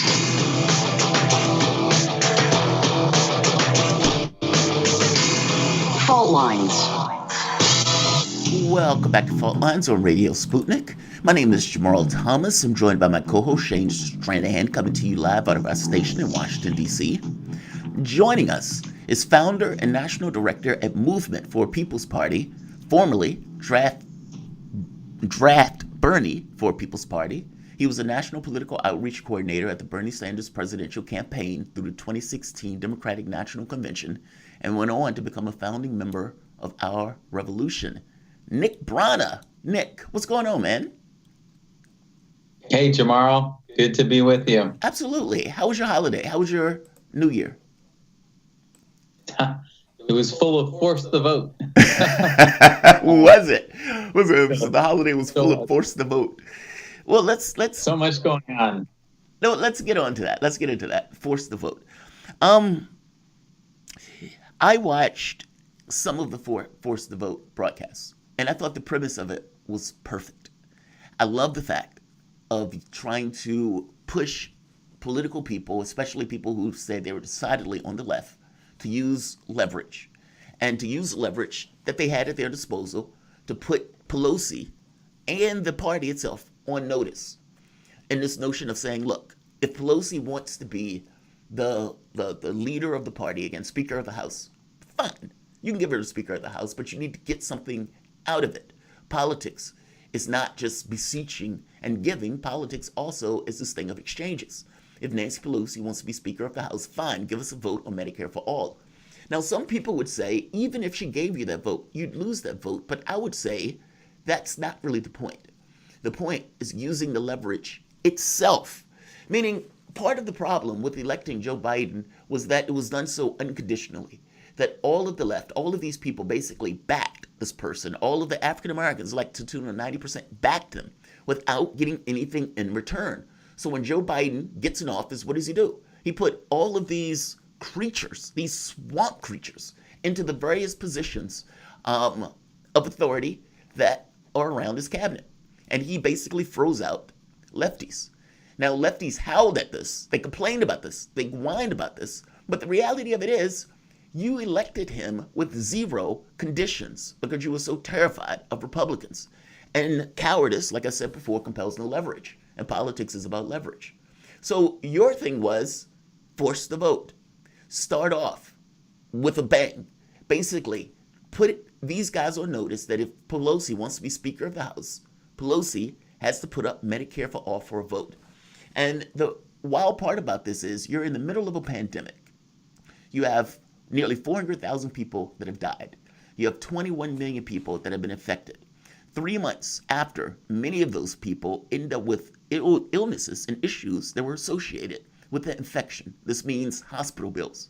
This means millions of people stuck with hospital bills that they may or may not be able to afford, considering that 42% of the country, basically half of the country, was in poverty before COVID hit. So it's like the idea that you have to push them to do something, well, you should push them. And that's where force the vote came in. Do you think it was successful in regards to what he was trying to accomplish? And if you don't think it was successful, why wasn't it? Well, part of the reason that we decided to take it on was because it couldn't fail. It was either going to succeed in forcing a floor vote on Medicare for all, which was going to meaningfully advance the fight for Medicare for all in a way that hadn't happened in years in this country and desperately needed to happen in the middle of a pandemic that has now killed more than 350,000 people. And that would have been a big accomplishment. And wait, just to be clear, not just an accomplishment. The fact that the argument was taking place at all would have been an accomplishment, because those candidates, just like Mitch McConnell, they would have had to go out and they would have had to say in the middle of a pandemic that I am not for stopping random medical bills going to Americans. They would have had to say that, and they would have had to have that fight on the floor, and that in and of itself would have been a positive. Mitch McConnell didn't want to put that 2,000 up because he knew that 2,000 might have passed. And what ends up happening? Loeffler and Perdue loses, most likely because they weren't in support of $2,000 going to the American public, meaning the force of it in and of itself compels a certain degree of leverage. Please continue. I mean, that's basically where you're going, right? That the fact that you're having the floor vote in and of itself in a pandemic is beneficial. That's right. It is.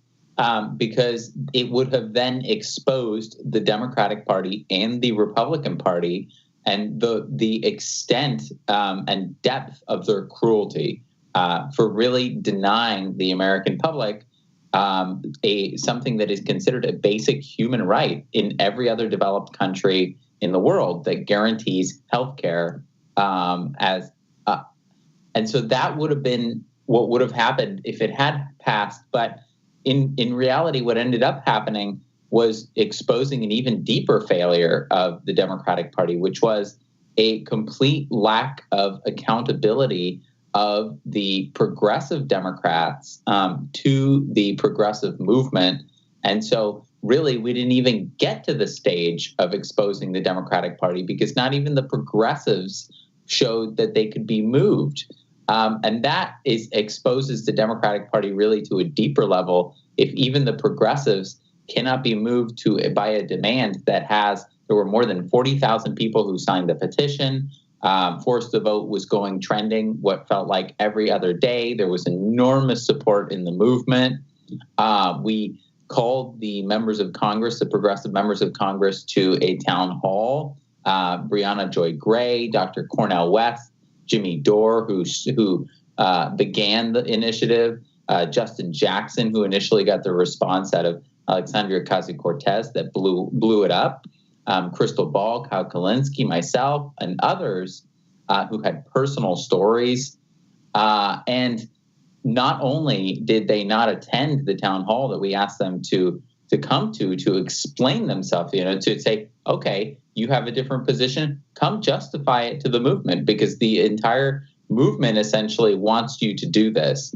And not only did they not come to the town hall, they did not bother to send any kind of response or to acknowledge it in any way. And so the depth of the dismissiveness and the lack of accountability of even the progressives, forget the corporate Democrats, even the progressives inside the Democratic Party is something that was really exposed in this moment. And it really debunks and I think dismisses the entire notion of being able to just simply the reform the Democratic Party notion, the Justice Democrats notion of, if you can elect enough progressives to the Democratic Party, you can change that party, and that can be the path to progress. But just so I'm clear, though, you're not a Democrat. I mean, you're not even in the Democratic Party. I mean, you're something else. You're in a completely different party, Movement for People's Party. Nope. So that's right. So don't you have a dog in the hunt to try to undermine or at the very least pull support away from various progressives? I mean, that's the basic attack or charge that's been used against you, that Nick Brana is not even part of the Democratic Party. Why is Nick Brana so interested in Democratic Party politics? And does Brana have a dog in the hunt to get more people out of the party, or to get the party to seem the cynical point of view that it is impossible to change even among progressives? I mean, after all, the stuff that Dore has been saying, why would AOC or any of the Democrats come to a town hall that is full by somebody who's basically comes across as an alcoholic egomaniac? Like, you get the problem here, right? That if you have somebody screaming and cursing belligerently, that the people who he's screaming and cursing belligerently at may not present themselves to be subjected to that abuse and behavior. Or you don't think you don't think that should matter? Town hall was actually hosted by Brianna Joy Gray and Katie Halper, so they were the ones that they would have been taking questions from primarily. But I think that if you're placed as an elected official who is empowered who is presented with an opportunity to reduce the suffering, meaningfully reduce the suffering of hundreds of millions of Americans who are dealing with the travesty of American healthcare, 65,000 Americans who die every year because we don't have guaranteed healthcare in the United States. We don't have a single payer system. And to say that you're going to pass up that opportunity because an independent party participated in organizing around this, or because Jimmy Dore was too mean or was too sharp in his rhetoric, there isn't enough stridency in the rhetoric, frankly, if that's your order of priorities. Nick, I mean, come on. Let's be honest. AOC is not standing in the way of Medicare for all. And if somebody is saying that, that's not true. The audience can flame whatever they want. But if we're being bluntly honest, she does back the policy. She just disagreed with the tactic. And whereas I agree with the tactic, and I greatly disagree with her for disagreeing with the tactic, I think it's something they should have did, I also have qualms about this eating people alive who under normal circumstances are allies. And it comes across that way. I mean, look, I agree with you. Clearly I agree with you. I mean, I even started this saying I agree with you and wanted this to take place. But I do think it would be strange for anybody to subject themselves to something where it is unclear on what they are subjecting themselves to. And I understand you have Brianna Joy Gray and Katie Halper, but if you listen to the virtual town hall, and I suggest people to go see it, that was taking place from the standpoint of the forced to vote stuff, Jimmy Dore was screaming at the height of his lungs, inebriated, at Joy Gray and at Katie Halper, basically telling them to shut up, shut the F up, etc. calling the other people who were part of the DSA. That was an after event posted by Katie Halper. No, I get that. But I'm just trying to make the point that despite the fact that the event was hosted by Katie Halper, Halper was basically being attacked and belittled by Dore. And because they could have sent some other kind of response. They could have participated. They could have accepted an invitation. Nick, I agree with you, dude. On Kyle Kulinski or Crystal Ball's show. Nick, you have my agreement on that point. I'm just trying to make this point that it's not necessarily that people were entirely against forced to vote, and it's not entirely fair to say that they didn't show up, ergo XYZ. I'm making the point that if anybody, go and watch it. The virtual town hall. I agree with your premise. That's the aggravating part about this. And despite the fact that I agree with your premise, agree with the arguments that are being made, the very point that I say the vitriol and the way that it was being presented and the way that it was eating various people alive, even when they agreed with it, they just didn't necessarily like the way that it was coming across. Those people were being canceled. And I'm saying that's problematic. And I don't think it's insane at all if anybody watches that after event, the virtual town hall, and they see Halper and they see Joy Gray getting screamed at by somebody who's basically drunk, even if they're for the right thing, even if their policy is right. What is taking place there is not something that's conducive to bringing congressmen there to be subjected to similar treatment. And the fact that it was a Breonna Joy Gray event makes it that much more of the point, that much more acute. Let's do this. Let's take a break. I'm going to bring you back. You can make your points. This is Nick Brana, founder and national director of Movement for the People's Party, formerly Draft Bernie for the People's Party. He was national political outreach coordinator for Bernie Sanders' presidential campaign through 2016 Democratic National Convention, and went on to become a founding member of Our Revolution. You guys are listening to Fault Lines with Thomas and Stranahan. We'll be back in a moment.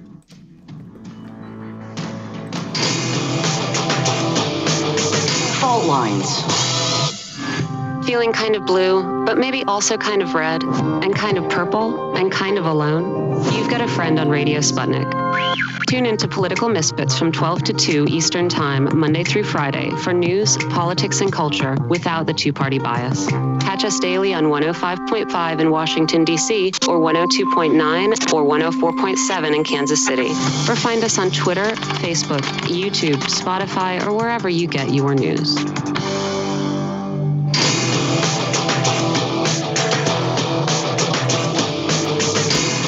Fault lines. And we're back. You're listening to Fault Lines with Thomas and Stranahan, and we are joined by Nick Brana, founder and national director at Movement for a People's Party, formerly Draft Bernie for a People's Party. He was the national political outreach coordinator on Bernie Sanders' presidential campaign through the 2016 Democrat National Convention, and went on to become a founding member of Our Revolution. By the way, you can follow Nick on Twitter at Nick_Brana. And check out the Movement for a People's Party website, forapeoplesparty.org. Also, check out forcethevote.org or forcethevote.com. They kind of redirect. And by the way, we're taking calls this segment. 202-521-1320 is the number, 202-521-1320. We can come back to Force the Vote in that conversation. But I'm going to kind of segue slightly. After yesterday's events, it seems to me like Biden is in a stronger political position than ever going into, in less than 2 weeks now, coming into the presidency. I agree wholeheartedly that we need an alternative political movement, ideally one that represents the best undercurrents of both political wings, because if you had a true populist movement, represented institutionally with actual political power, you might start to see some real changes. But having said that, like I was just saying, Biden seems pretty strong right now. Biden seems like he has effectively a popular mandate to respond strongly, and I would argue it will be negatively, to everything that Trump has done. Nick, what's your take on that? Where do you see the potential for a populist movement, for a genuine political alternative to the Democrats and the Republicans going in Biden's term, particularly in light of yesterday's events? Well, Biden's and the Democrats have lost any excuse for not taking action on whether it is providing guaranteed health care for everyone, a Green New Deal, legalizing marijuana, raising the $15 minimum wage, ending the wars, everything that they claim that it's the Republicans that are standing in the way of. disingenuously, they have no excuse for that anymore. This is similar to 2009 when Obama came in with full majorities. And now it's really going to be a clarifying moment. Of course, we know as the Movement for a People's Party that when the Democrats take over and get full majorities and have the capability to enact anything that they want, they prove that they're just as capable as the Republicans of denying working people all of those different things. And so that's really what we expect to see. But it's going to be very clarifying. I'm very happy that they ended up winning all of the different chambers because they lose that excuse now. And if they end up failing to implement those policies in the middle of a pandemic, in the middle of a depression, then it's going to be on them. But the same way. I thought the same way. On that one. Yeah. I was praying that they win the Senate because I didn't want the excuse. I thought Joe Biden would have loved to have Mitch McConnell as Speaker of the House, leader of the majority in the Senate, where he could just be like, well, we didn't have the majority in the Senate. We tried to do it, which is exactly what they would have done if it was Mitch that was head of the Senate, as opposed to, I guess at this point, it's be Chuck Schumer. So the question is, what does Joe Biden do with this majority? And if he doesn't articulate the majority in a way that is in the best interest of the American public, will he be punished for it? And I think that's the most interesting aspect of this to me. What do you think happens, Nick? He has the House. He has a slim majority in the Senate. It's not even a majority. It's just the majority from the standpoint of having the vice president. Biden doesn't seem, I agree with Shane, he doesn't seem to be the person who wants to try to knock anything out the park. So what happens after all of this? We're in a pandemic. You have all of these people out of jobs. You have all of these evictions that are kind of floating about. You have all of the college loans, stuff like that. You have all of the medical bills that are floating about. And Joe Biden has just won the House, the Senate, and the presidency. What happens from here? Put on your prediction hat, Nick. I think that we're going to see the blue dog Democrats just take over for the Republicans, and they're going to block anything progressive, and the party's going to cater fully to them because the party, of course, is endlessly, just like it was in 2009, just looking for excuses not to do anything progressive. And that's why I agree they would have preferred to have ending up with a split government. In fact, this is a very embarrassing scenario for them. In 2009, they had to invent these ridiculous excuses not to do anything, like Obama was a transfer. Oh, yes, Obama could pass health care for everyone, who could take meaningful action on the climate crisis, pass a cap and trade bill, something like that. He could improve labor laws, but he's not going to because he's simply too magnanimous, and he came to Washington to change the way that politics happens, and he doesn't need bipartisan support, but he's insisting on it because he wants to change the way that Washington works. Have you ever heard that kind of logic from the Republican Party? Have you ever heard that when they take power? No, they just do what they want. And so you're going to hear the same thing with the Democratic Party because simply they're going to look for excuses to cater to their corporate donors. And then what's going to happen is that the party, because there's no one else to blame, there's no one else to look, there's no divided government, they are going to get destroyed in 2022. And in 2024, they are going to get demolished as well. And it will pave the way for an even greater authoritarian. And that's where we come in as the Movement for a People's Party, because I believe that we're the only ones who stand in the way of that, who stand in the way of another authoritarian that is much more competent and that is much worse than Donald Trump. Because we've seen this movie before. We saw what happened when a Democrat comes to power and they just run on maintaining the status quo. It was Obama. And so we saw it for 8 years, and the reaction to Obama was Trump. Well, the reaction to Biden, who's more corporate than Obama, who's now presiding over a time when Americans are far worse off than they were under Obama, with more than 1 in 10 Americans facing eviction, 40 million people, small businesses devastated, about half of them facing permanent closure, 15 million people losing their employer-based health insurance. So now people are far worse. And the counter reaction from Biden to what comes after that, whether it is Josh Hawley or Tom Cotton or something like this, is going to be a far sharper form of authoritarianism, unless there is a People's Party presidential candidate and People's Party candidates who are offering a progressive contrast from the establishment. Because the Democratic Party has now become the enforcer of the status quo, and the Republican Party has become, in the eyes of the public, the more populist party and the more change-based party. And that creates a really terrifying dynamic in this country where the more right-wing and more authoritarian party is seen as the party of change, whereas the Hillary Clinton, Joe Biden party is seen as the party of the status quo, which is rendering people so destitute and desperate to escape it. And so that is a formula for people choosing the Republican Party, just like they did in 2016, as the escape hatch from this burning building of a status quo that the Democrats have trapped us in. So what we need to do as the People's Party, and what we're doing, is we're opening a second escape hatch from that burning building, and we're saying you don't have to go towards an even worse state of affairs in order to get away from this horrific, this hellscape that the Democrats have trapped you in. You can instead go towards Medicare for all, a Green New Deal, a basic income, all these different progressive policies that have supermajority support in the United States, but have zero representation from either of the major parties. Right now, here's the thing. The Republican Party, to me, seems, after yesterday's events, weaker and more morally culpable for the degradation of the American state than it ever has been. It's effectively become Trump's party.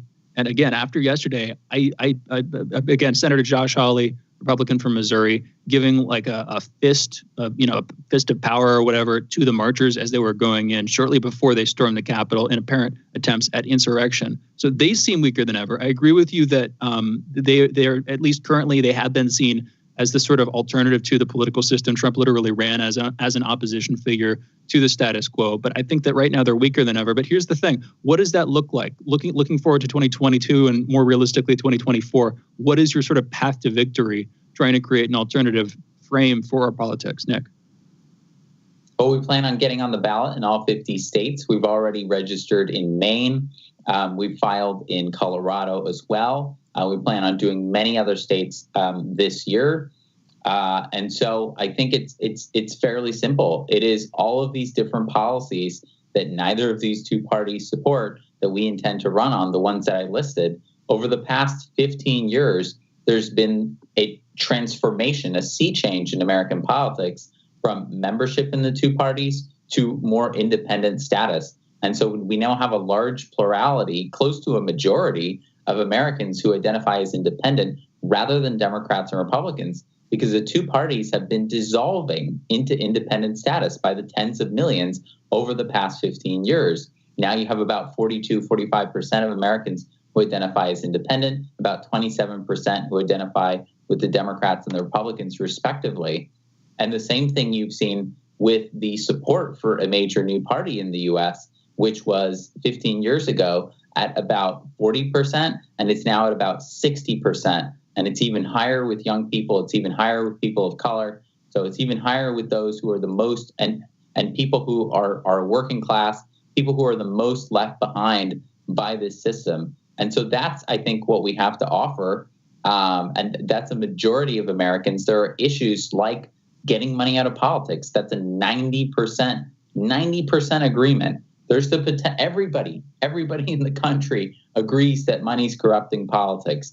In the People's Party, we don't take corporate money. Our candidates don't take it whatsoever. And so by using these issues as kind of a referendum on our system and highlighting these and really running on these and the corruption of the two parties, we can put together a new coalition and a realignment in American politics. And that's our plan.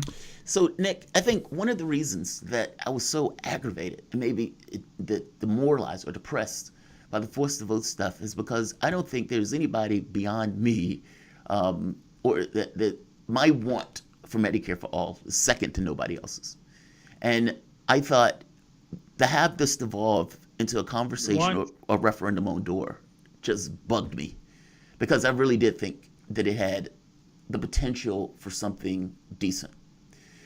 Do you want to give a final commentary? We have about 30 seconds. And I want to give you the last word on this. What do you, how do you want to explain this to anybody else? What goes on after this? What goes forward after the forced vote stuff? You can have the floor for the next 30 seconds, whatever you want to say to the audience. Yeah. Well, I would say that this country is looking for a movement that reflects the urgency and that reflects the pain and the suffering of the actual of working people. And that is it is immense. It is immense. People, I think that the reason that this caught on is because Jimmy Dore gave voice not just to an issue and to a strategy, but a method of communicating a kind of primal desperation that is coming across in how people feel. Nick, I have to interrupt because we're coming to the head of an hour, but I agree with you. From the emotional standpoint, Dore knocked it out of the park and he gave voice to it, and I think that's why it was so popular. I agree with you 1,000%. I just wish you would have carried on. Nick Brana is founder and national director of Movement for People's Party, formerly Draft for People's Party. He was the national political outreach coordinator for Bernie Sanders' presidential campaign through the 2016 Democratic National Convention, and went on to become founder of Our Revolution. You guys are listening to Fault Lines with Thomas Shane. You're listening to Radio Sputnik. Telling the untold.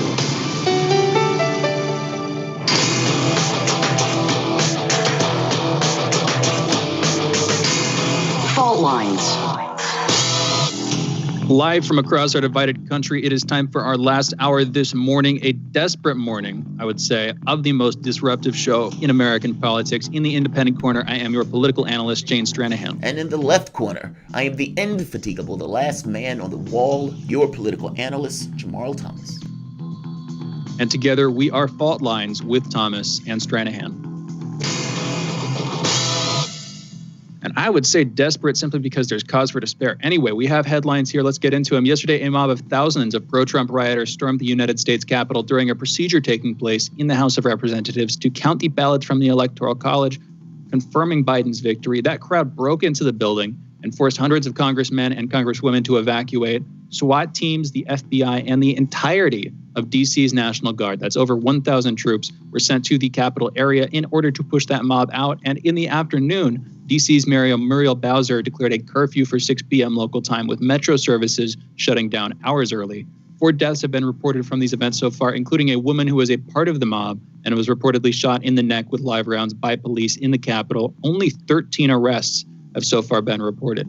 These events coincided with a prominent power struggle between Trump and his base, who have for months contested the results of the presidential election, and his vice president, along with the majority of Congress, who have with selective hesitation confirmed those results. By the way, I say Trump and his base includes some members of Congress, although his support in Congress was diminished over the course of the day. Just hours before these events, Vice President Pence sent a letter to lawmakers asserting his lack of authority to, quote, unilaterally determine which electoral votes should be counted and which should not, end quote. He was acting directly against the request of President Trump by doing that, who afterwards tweeted that his vice president, quote, didn't have the courage to do what should have been done, end quote, to oppose Biden's victory. Senate Majority Leader Mitch McConnell warned Congress against overturning Biden's election, saying it would push our democracy into a quote-unquote death spiral. While these events were taking place, a sizable pro-Trump event was in the making, was taking place as well. Yesterday's ironically named Save America March, which served as the initiation for this de facto attempted insurrection. The event was attended by tens of thousands of Trump supporters. It had been promoted by Trump for over a week, and Trump himself spoke at that event. We have a clip from that speech. Andre, let's play that clip.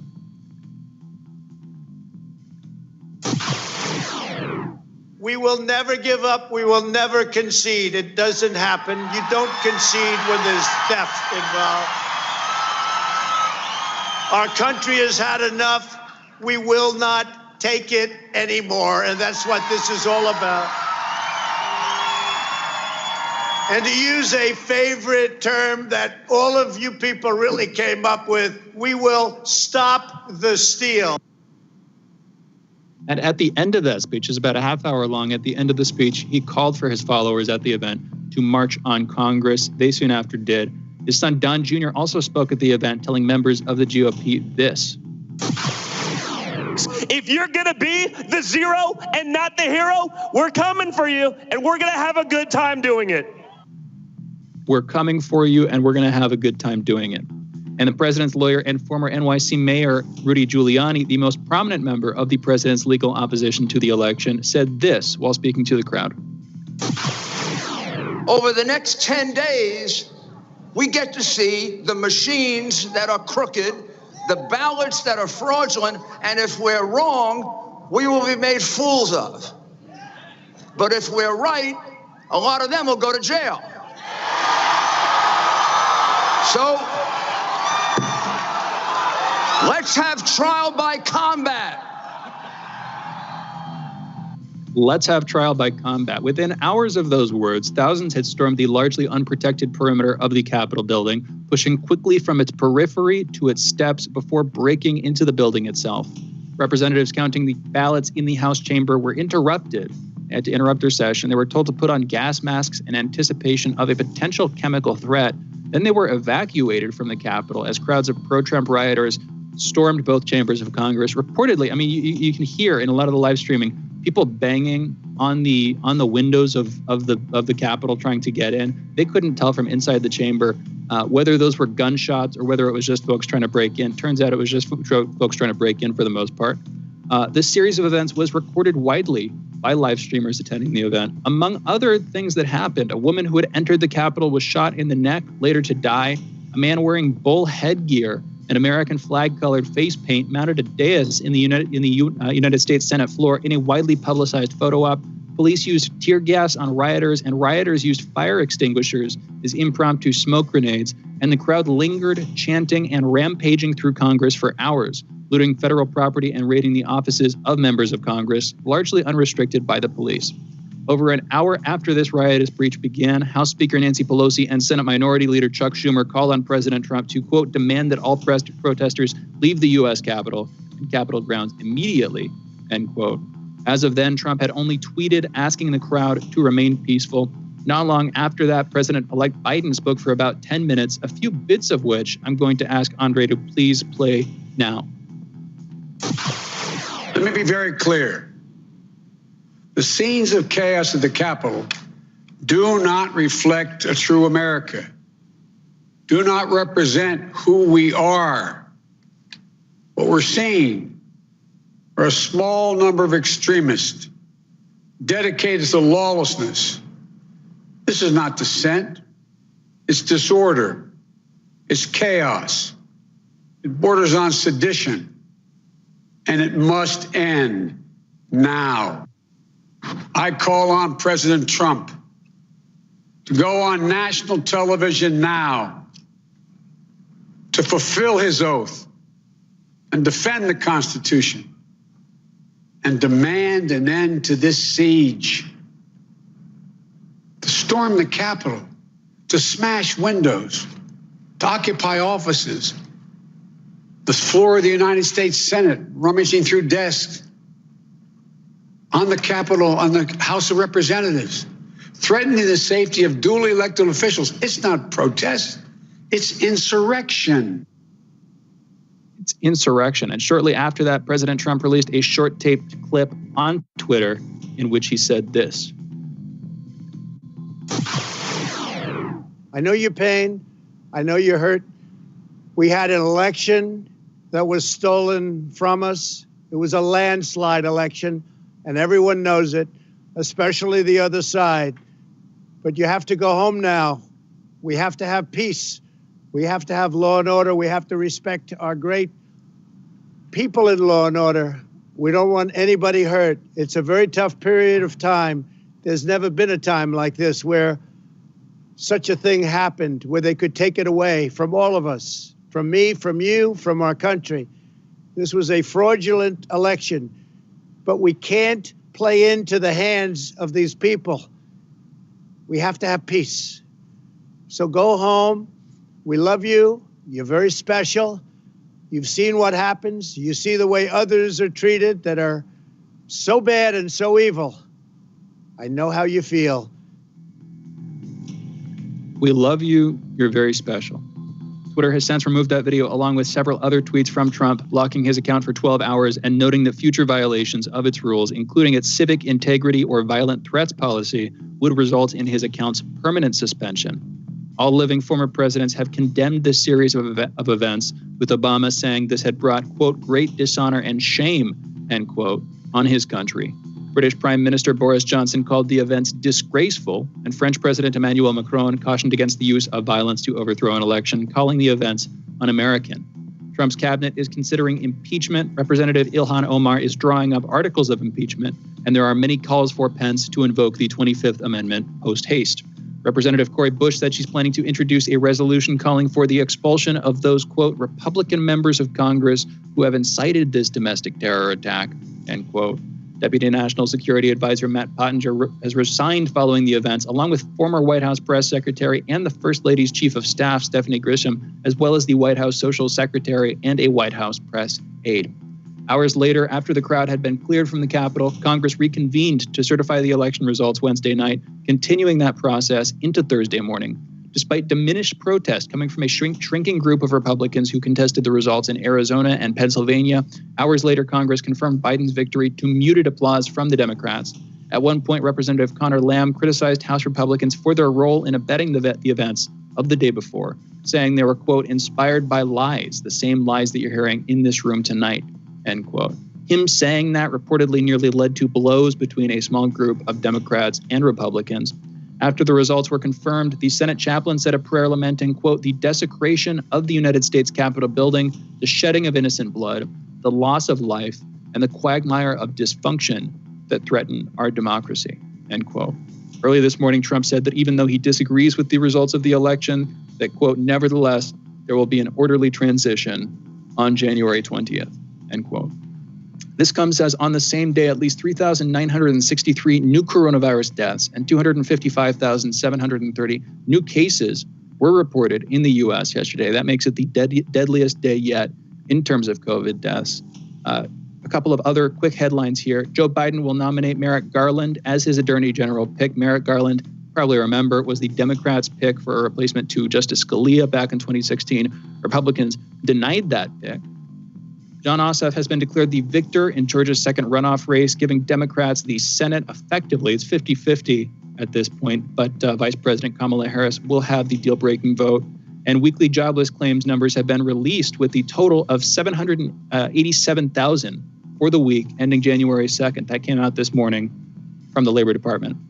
Internationally, Japan has declared a state of emergency in Tokyo and 3 nearby areas on Thursday as coronavirus cases continue to surge, hitting a daily record of 2,447 in the capital. Hong Kong democracy campaigner Joshua Wong, I say democracy campaigner, it's a bit more complicated than that. Anyway, he was arrested by police on Thursday under the city's new national security law, a senior police source said. Wong, who was serving a sentence of 13 and a half months for his role in organizing protests, was arrested inside Shek Pik prison on a new charge of subversion. And with that, those are our headlines. You're listening to Fault Lines with Thomas and Stranahan. And a quick note, obviously a lot to talk about. In that sense, it's a packed show today. I actually want to come back to the conversation we were having with Nick a little while ago. As far as I can tell, with this new strain of coronavirus circulating, reportedly a lot more infectious. I've seen estimates of anywhere from 30 to 70% more infectious than the predominant strains of COVID that are circulating. We'll see what happens, but I'm anticipating that we're going to see a sharp uptick once that sort of starts to widely saturate the public. We're already seeing, cases of uncontained community spread in the U.S. If it's more infectious, that's going to lead to a lot more cases. It gets exponential, and when it gets exponential, it tends to do so slowly and then very, very quickly. All of that is going to come to fruition if it comes to pass in a Biden term, in Biden's first term. So in later on this year, effectively. And we'll see how much later that is. If I'm right about that, that's going to give Biden a lot to contend with. The thing is, it will have been done first under Trump. So I don't know, just politically, I don't know how much that's going to hit Biden. But I think you hear what I'm saying, Jamarl. He's going to have to deal with it, as well as all of the people who are out of rent, all of the homeowners who are going to probably default, just the wider economic catastrophe we're dealing with. And it will be interesting, to say the least, to see how he chooses to respond to it. Before we go to our next guest, Jamarl, what's your take? He's going to blame Trump for any illness, any extension of the illness, meaning as far as it goes into his campaign. He's going to say, well, we were given this by Trump. He's already said this is going to get worse. Also, I don't think we should assume that the other variant of the virus is not already saturated in the United States. It's very possible that it's already here, that it's already in saturation, that it's already... It is. Yeah, the numbers that we're seeing could very well be from the new virus. We just don't check for it. I mean, 3,900. I mean, that number is astonishing. I remember when we kept saying there's going to be 2,500 people dead. We look back on those days wistfully when 2,500 people were dying. So no, I think you're right. I think it's going to get worse. I think it's going to be under Biden administration, and this kind of mealy paucity of ideas is going to be hefted up against whether or not the propaganda succeeds in letting people believe that less is somehow more, that the non-safety net is somehow actually a safety net. Because that's basically what you're going to have. You either are going to do something about it, meaning try to edge off these worst aspects of the system, which will require him to take aggressive legislative action to do so. In lieu of that, you have propaganda, that you got to convince people that their lot and how bad things are really is not as bad as they think it is. So the question becomes, which one? Is it a combination of both, and does it succeed? If it doesn't succeed, you're going to have, in a way that Obama described it, a shellacking come midterms. Because the country has delivered the House and the Senate. Where's his excuses at this point? You see my point? I do. And I want to try to pitch in with a pithy phrase. Get a paucity of progress and a preponderance of problems. Admittedly extremely dorky, but it just came to mind. Anyway, we're going into a break. Bad times right now. You're listening to Fault Lines with Thomas and Stranahan. We will be back on the other side of this break. Fault Lines. 24 hours a day, 7 days a week. We give you the most essential information out there. Radio Sputnik, telling the untold. Are you bored? Are you lonely? Do you need a hug? Well, we can't give you that, but we can keep you up to date on Radio Sputnik.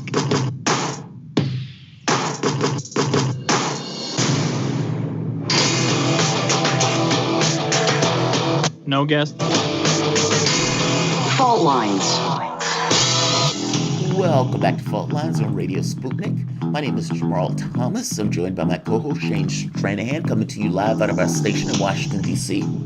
If you guys are in the area, you can catch us on radio at 105.5 FM and 1390 AM.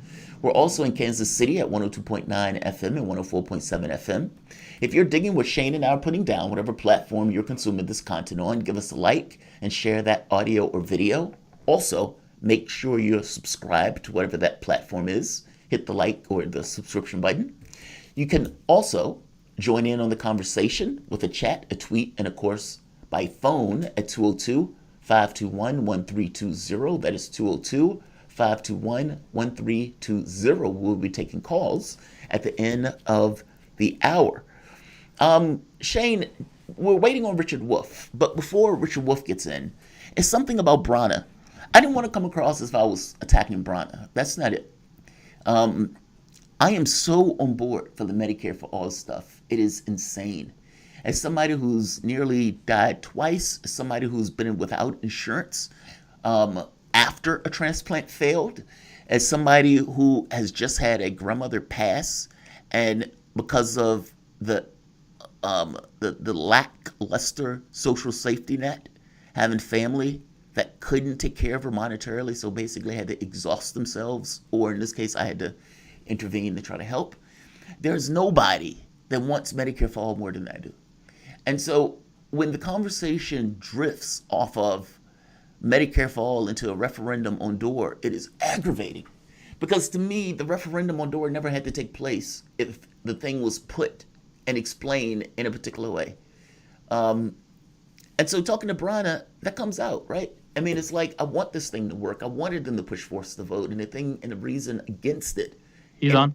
Oh, good. Ended up being the DOOR stuff. So I just want people to know where I'm coming from on that. It's not that I'm against forced to vote. Of course, I'm for it. I just wanted it to succeed. But joining us is Professor Richard Wolff, Professor of Economics, Emeritus, University of Massachusetts, Amherst, and visiting professor in the graduate program in international affairs of the New School University, New York City. He is founder of Democracy at Work and host of their nationally syndicated show, Economics Update. His latest book is The System is the Sickness, When Capitalism Fails to Save Us from Pandemics or Itself, and is available with his other books, Understanding Socialism and Understanding Marxism, at www.democracyatwork.info. Professor Wolf, welcome to the show. Thank you very much. I'm glad to be here. It is always enjoyable to have you on the show. Initially, this conversation was going to get into a bit of history, talking about things like the fall of the Soviet Union and everything else. But we've had a bit of a change just because of everything that took place yesterday. From your perspective of the world, from your understanding of history, understanding of politics, and for that matter, understanding of Marx, open-ended question. How do you evaluate? How do you even contextually frame what took place yesterday? This basically attempted insurrection, this sending of people on the Capitol of the United States in order to overturn an election. What are your thoughts? Okay, I'm glad you asked, since I'm sure I'm one of most Americans trying to sort it all out, see what the sense of it all is. I guess I would describe my reactions as follows. I'm going to use a metaphor, an old one, a parable, you might call it. And it's called the parable of the sleeping giant. For the last 40 years, at least, I would consider that employees in America, people who are not bosses but are workers, the vast majority of us, have been in a kind of exhausted sleep. We have been overworked, we have been underpaid, we have accumulated unsustainable debts, and we have had a harder and harder time holding our families and our personal relationships together. And it was really only a matter of time before these conditions would reach the boiling point. And at that point, the exhausted employee classes of America would have finally said, we can't stand it anymore. Our so-called middle class has disappeared. The so-called American dream is ever further out of reach. It's unbearable, and there's no end to this process. And on top of it now, we have a pandemic during which inequality gets worse at a faster rate than it did before. You have to laugh a little bit to keep from crying, to use another metaphor. So I think over the last decade, the last 10 years, we have seen a growing sense that this is an explosion waiting to happen. The sleeping giant, the sleeping masses of the working class in this country have woken up. They're irritated the way you are after a long, unwanted sleep. They're angry, they're bitter. They see their world disappearing from them. And they don't know quite what to do because we're not good in this country of doing much in the way of self-criticism. For 40 or 50 years, we've been cheerleading an economic system that doesn't work for us, and we don't know quite what to do. So look at what's happened over the last 10 years. In 2011, literally 10 years ago, we had one group of people occupy Wall Street. They were not violent at all. They were very peaceful. In 300 cities across America, they put up tents.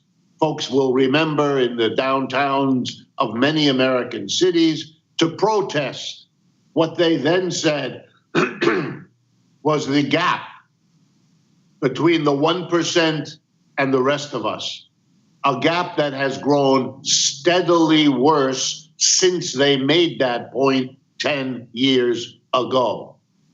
And then we saw not just in the United States, but in other countries, the same thing, the waking, angry, sleeping giant of the working classes, to be blunt. 2016, they voted crazily in Great Britain. Their problem was a capitalism that was making them miserable, that was driving a wedge between a tiny group of very rich folks and the vast mass of people whose standard of living was shrinking. The British working class had the worst time of it over the last 10 years. So in their anger, the sleeping giant woke up and did a really weird thing. The British working class decided that the cause of their problem was Europe. What? Europe is not your problem. Your own economic system is your problem. But they didn't figure that out, and they were too angry and too bitter, so they voted Brexit, to leave Europe. And very predictably, the last 5 years have been even worse for the British because of that than they had been before. It was no solution. In the same year, 2016, that they voted for Brexit in England, we voted for Donald Trump. He promised he would drain the swamp. He would end the government's deficits. He would bring manufacturing back. All of those things, none of them happened. He can't do that. He couldn't do it then, and he hasn't done it in his first 4 years. What did he do?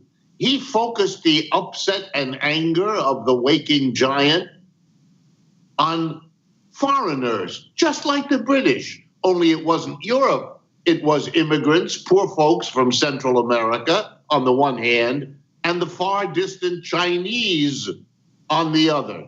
That's not our problem, never was. Those are details in our economy. Our problem is the economic system we have, just like that's the problem for Britain. But we can't say that. We can't face that as a nation. Our politicians are cheerleaders for capitalism. They haven't a critical thing to say, no matter how horrible it gets. But oh boy, they can get angry at one another, Democrat and Republican, or they can beat up families of poor immigrants trying to come to America like most of our ancestors did, the white ones anyway. You know the story. And now we have yet another couple of signs to bring up. Millions of people decided that socialism was something they wanted to look at, and they voted for Bernie Sanders. That's another way the giant is waking up. Only that's a way that says we have to get beyond capitalism to solve our problems. And then we have Mr. Trump desperately trying to hold on to his power by egging on the waking giant of angry white, particularly working class people, by telling them that if they come to Washington to support his crazy idea that he didn't lose the election, well, then some magic will happen. And so you saw what happened yesterday. It's a kind of sadness that overtakes me. Not that the giant is waking, I'm grateful for that. Not that people recognize that this system is in deep trouble. And man, if you didn't already understand that, the fact that the United States, one of the richest countries in the world, has had the worst failure in dealing with this viral pandemic, well, that should have taught you finally we are in real trouble, and we're not going to solve it by making believe that the loser was the winner, or by overrunning our capital so that the people that are elected there can't do their work. These are the desperate acts of people who are justifiably upset and angry, but who are being misled by folks who want to make some political capital out of this. Mr. Trump seemed to have imagined that if he could cause this kind of turmoil, he could somehow win the election that he was losing. These are desperate acts of political hustlers. But the sad thing is how many people with justified complaints about a failing economic system could be distracted and deflected into doing these kinds of things, which, besides not doing what they hoped for, will not solve any of the genuine problems we have. Unfortunately, I think you're right. I mean, descending on the Capitol. The wild part about this is, and we're going to close, and Shane's going to bring you back in, but on the day that they did all of this, on the day that they, pushed the people out the Capitol and everything else, 3,900 people died from COVID. The descending on the Capitol wasn't for that. like I could understand that. It's like 400,000 people died. We're descending on the Capitol. This has to change. I can kind of get that. I can put my head around that. You're fighting for life. You're fighting for something. This is ridiculous. Let's take a break. You guys are listening to Fault Lines with Thomas and Stranahan. The voice in your ear is Professor Richard Wolff, Professor of Economics Emeritus, University of Massachusetts, Amherst, and visiting professor in the graduate program of International Affairs at the New School University in New York City. He's founder of Democracy at Work and host of the nationally syndicated show Economics Update. His book is The System is the Sickness When Capitalism Fails to Save Us from Pandemics or Itself, and is available with other books, Understanding Socialism and Understanding Marxism, at www.democracyatwork.info. We'll be back in a moment. You guys are listening to Fault Lines with Thomas and Stranahan.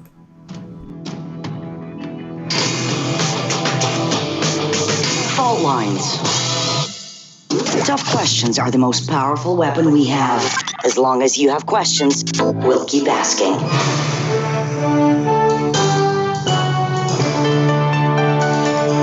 Radio Sputnik, telling the untold. By Any Means Necessary is your guide to the movement and efforts shaping the world around us, from mass incarceration. No longer am I interested in or concerned with prison reform. I am interested only in the eradication of prisons. To the battle between police and water protectors. It was a pretty punishing disregard for the sanctity of human life, that unleashing water cannons on peaceful, prayerful water protectors. From efforts to protect the environment. The climate movement is ready to, with plenty of opposition research and force and strength, along with, the right of both science and morality, to fight them on this. To the movement for Black Lives. When I first saw the Michael Brown video, and I saw that it clearly contradicted the narrative put forth by the Ferguson Police Department and by police supporters in general, 3 words came to mind: color me shocked. Stay tuned to By Any Means Necessary, 5 days a week here on Radio Sputnik.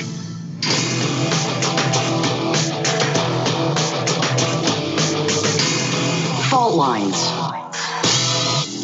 And we are back. You're listening to Fault Lines with Thomas and Stranahan, and our guest, Professor Wolff. He is Professor of Economics Emeritus at the University of Massachusetts Amherst and a visiting professor in the graduate program in International Affairs of the New School University, NYC. He's also the founder of Democracy at Work and host of their nationally syndicated show, Economic Update. His latest book is The System is the Sickness When Capitalism Fails to Save Us from Pandemics or Itself. That book is available with his other books, Understanding Socialism and Understanding Marxism, at democracyatwork.info. And by the way, last but not least, you can follow Professor Wolff on Twitter at Prof. Wolff, and that is a Wolf with 2 Fs at the end. Professor Wolff, thank you again for being with us. Oh, I'm glad to be here. Thank you for inviting me. It's an honor and a privilege to have you. It's great conversations as always. I want to turn to the future, looking at Biden's economic policy, just simply, and I want to hand it over to you because we only have so much time. Where do you see Biden taking us economically? What do you see his relationship being with that sleeping giant that you were talking about, Professor Wolff? Well, to be honest with you, and I'm assuming that's what you want from me, I don't expect very much. I don't see why I should. I am familiar with half of the people on the team that he has assembled. I was a classmate of Janet Yellen's at Yale University. We got our PhDs in economics around the same time. I had the same teachers. I had the same curriculum. And I'm very familiar with the works of Heather Boucher and Jared Bernstein and so on. These are folks who, by their own statement, want to get us back to where we were before Trump, which seems to be the logic because many of these folks worked for Mr. Biden when he was vice president or worked directly for President Obama. This idea that we should go back to where we were before Trump strikes me as just this side of crazy.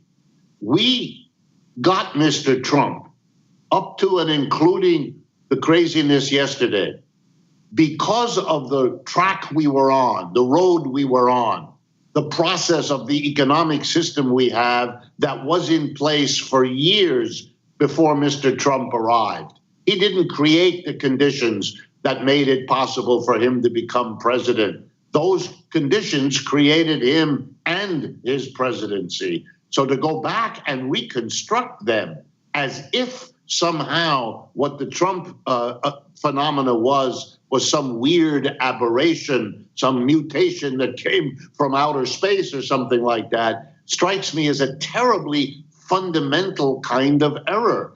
If we don't do basic changes in the United States, and by that, let me be real clear, we have to undo the inequality of wealth and income that has become so extreme in the United States. We can't fiddle around the edges with a little adjustment here, a little adjustment there, which is what I fear the Biden team will do. We have to make basic changes because if we don't, the kinds of things we saw yesterday are going to happen more because the issues, the conditions that produced them are in fact getting worse.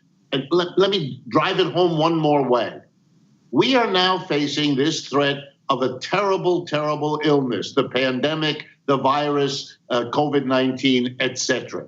We could have, we should have, as a nation, gotten together, the rich doing more than the rest of us because they can, to help our society get through this awful period.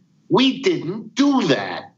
Not only have we allowed more people to die than any other country, including most that are not as wealthy as we are, but the inequality got worse during the pandemic the last 10 months. It is a sign that the system is spinning out of control, and that's the thing I worry about. And so far, at least from the Biden administration, I don't see anything like the sense of what has to be done adequate to the situation we face. I feel the same. I look at our world and I think, all right, 350,000 people have dropped dead. That in and of itself is an astonishing thing. That's like more than in the previous wars that the United States has fought in. Yeah, it's astonishing. And then on top of that, the number of people that are ill, the number of people that are sick, the type of people, meaning before the pandemic hit, 42% of the country was living with $18,000 a year. That in and of itself is grotesque poverty. And above $18,000, I would argue, is poverty. Meaning people who got hit the most by this were already at the worst end of the economic scale and worst end of the economic spectrum. And those people got slaughtered. And like you said, this doesn't take into account the evictions that are coming up. This doesn't take into account the food insecurity, where all of these people basically say, yeah, we don't have enough to eat. You had the overwhelming majority of the country running on a hamster wheel just to make ends meet, with 70% not having or 60% not having $500 in the bank. This is an abject disaster. And you would think that coming into this will be the moment where you knock it out of the park. We have nothing to fear but fear itself. Those type of speeches. But that's not what's happening. But you're not hearing that. Let me give you another statistic, because I think in a wonderful way, it captures so much. And I just learned this a few days ago. 5% of private schools in the United States have distance learning. In other words, they're set up so that the children stay at home.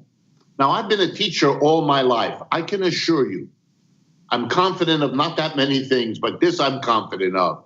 The quality of education I can deliver to my students in a classroom with all the complex interactions of my speech and my tone and my body language and my interactions with students is much richer for them than doing something via Zoom or Skype or one of the other platforms that are being used. So, and this is understood by our private schools, so only 5% of them had last semester, the fall semester, distance learning. Now let's turn to public schools, where the vast majority of our people go.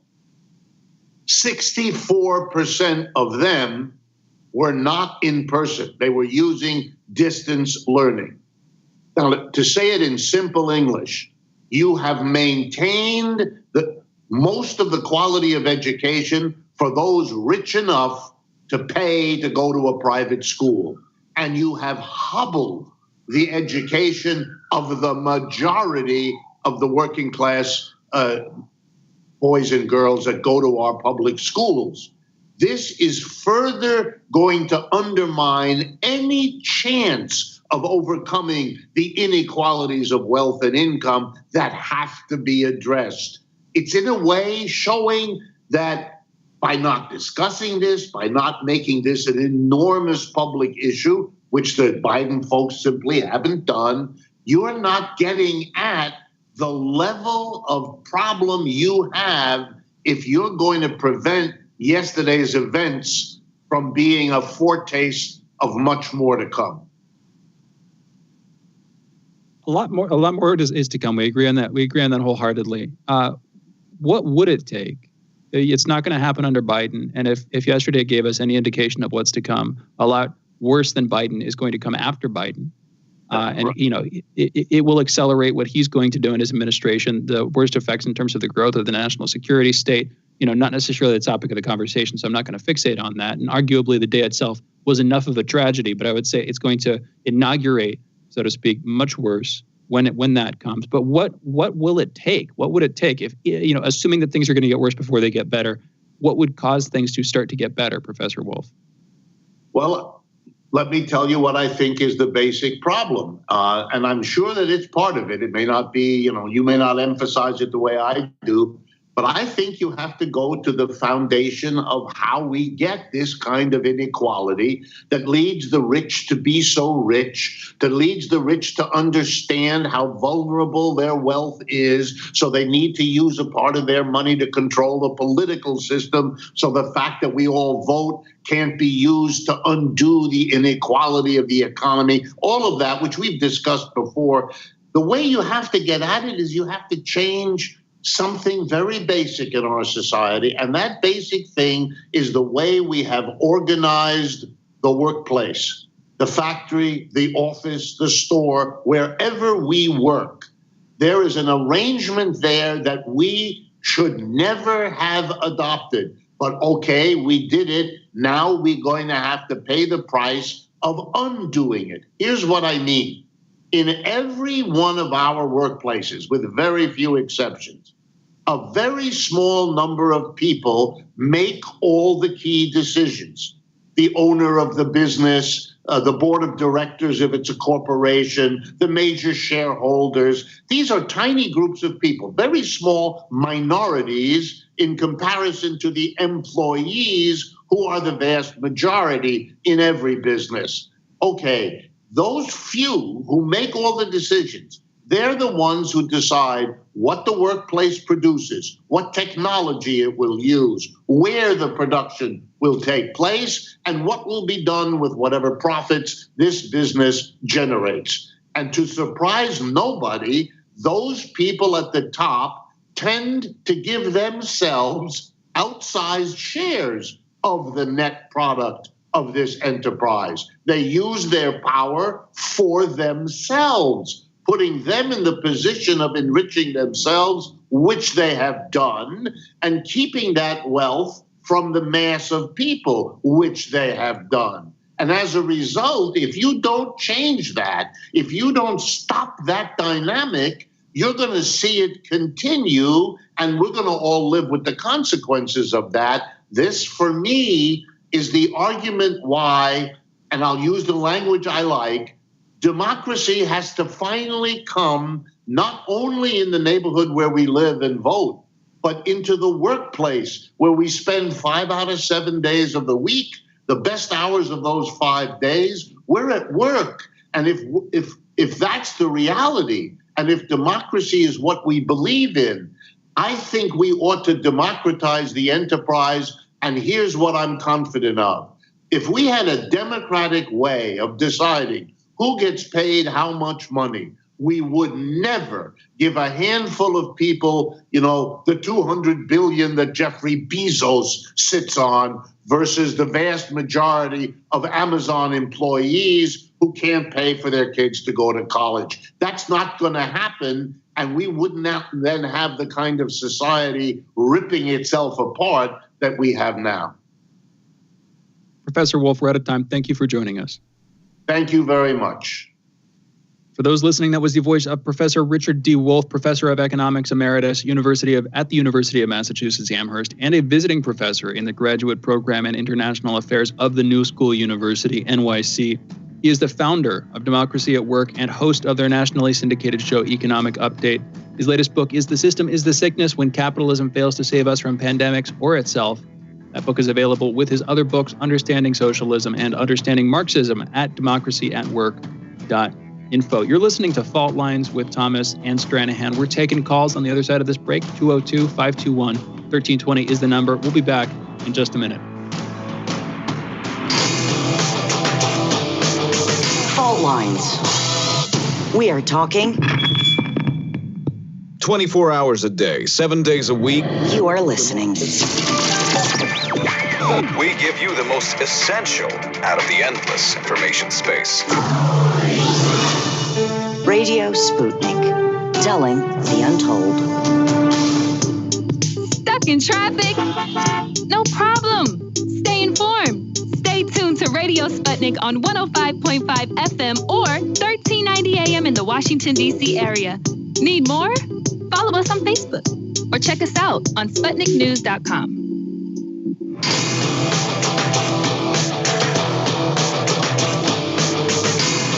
Fault Lines.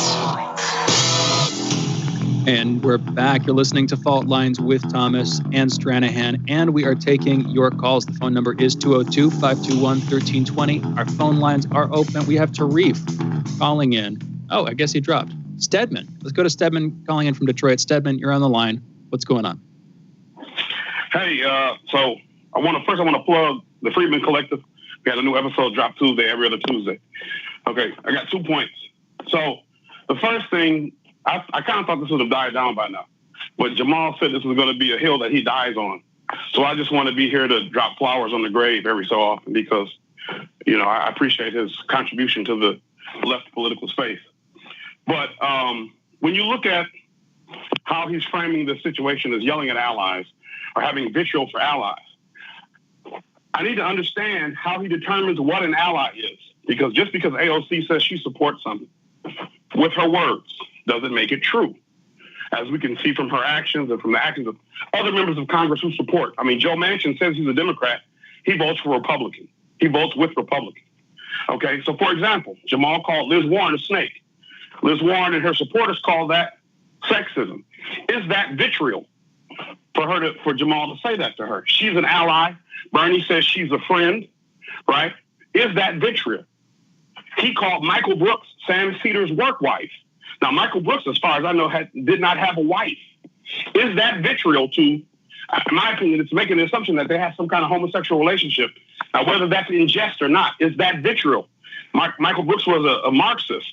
He was an ally. Sam Cedar supports Bernie Sanders. He campaigned for Bernie Sanders. He called Cenk Uygur a sucker. Now, I mean, that's a little light on it. He says he doesn't realize maybe he's a part of the problem. Is that vitriol against an ally? The quote-unquote largest progressive independent media space online, right? Samantha B, called Ivanka Trump a you-know-what. I didn't hear him saying anything about it. Stephen Colbert called Trump Putin's you-know-what holster. I didn't hear anybody saying anything about it. Rashida Tlaib says, I'm going to impeach the MF. I didn't hear him saying anything bad about it. So when do we determine who's an ally and who's not, and what's vitriol and what's not, and what's righteous indignation and what's not? Because we need to have some consistency. Jimmy Dore was made a straw man to be the face of a push for a legitimate fight for Medicare for everybody. I'm having my third child, right? Okay? My insurance company stopped covering ultrasounds. I have to pay $400 to get a mandatory ultrasound for my child.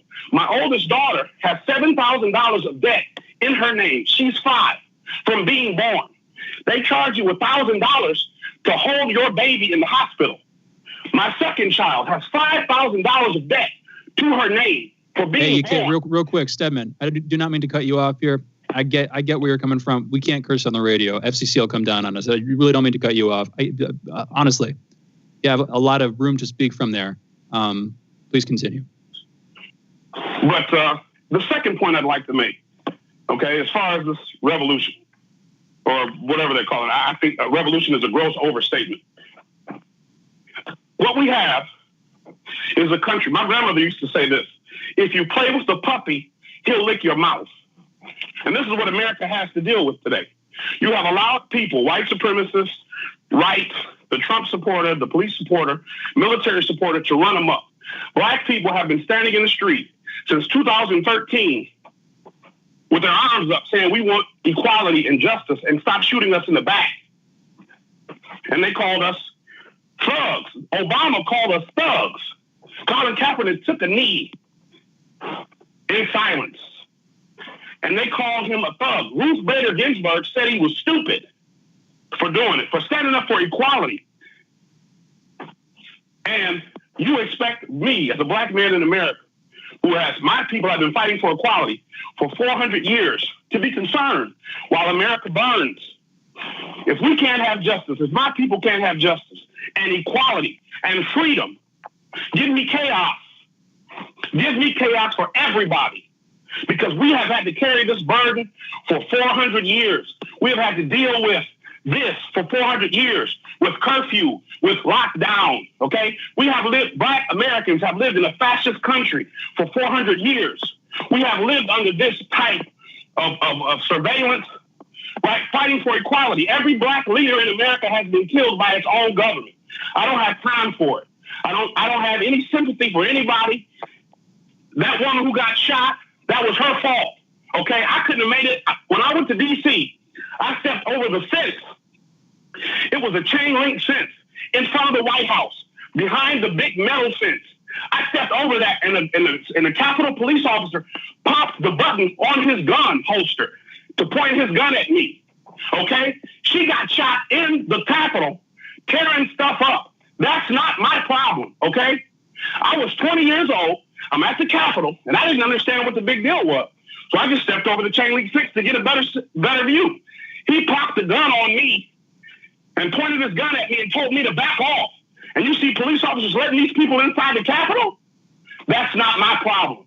White people got to figure this out together, okay? This is your family. This is your mom, your dad, your aunts, your uncles. This is your country. I'm an American by birth, but I take no part in any of this.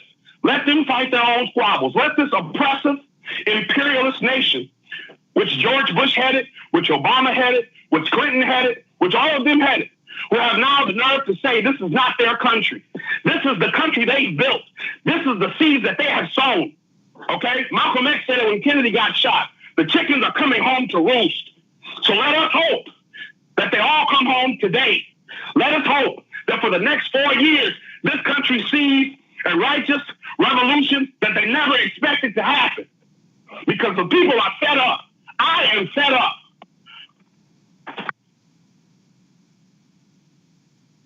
Thank you, Stedman. Your anger and rage comes out very clear. I don't know if you would have wanted Donald Trump and those band of seditious rebels carrying the Confederate flag to be successful in that push.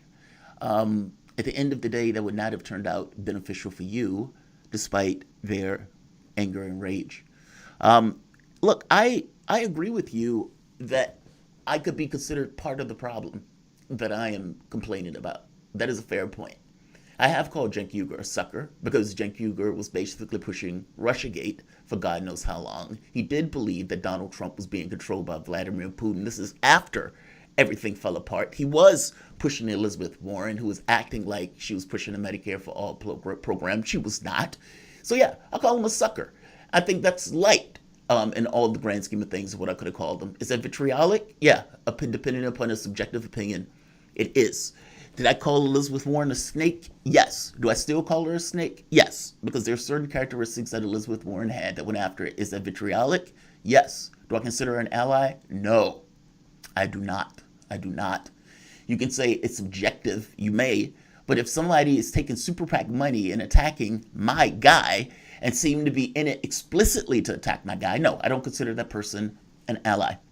If you want to make the point that I have videos that are extraordinarily vitriolic and that I yell and scream and everything else, I yell and scream here without cursing.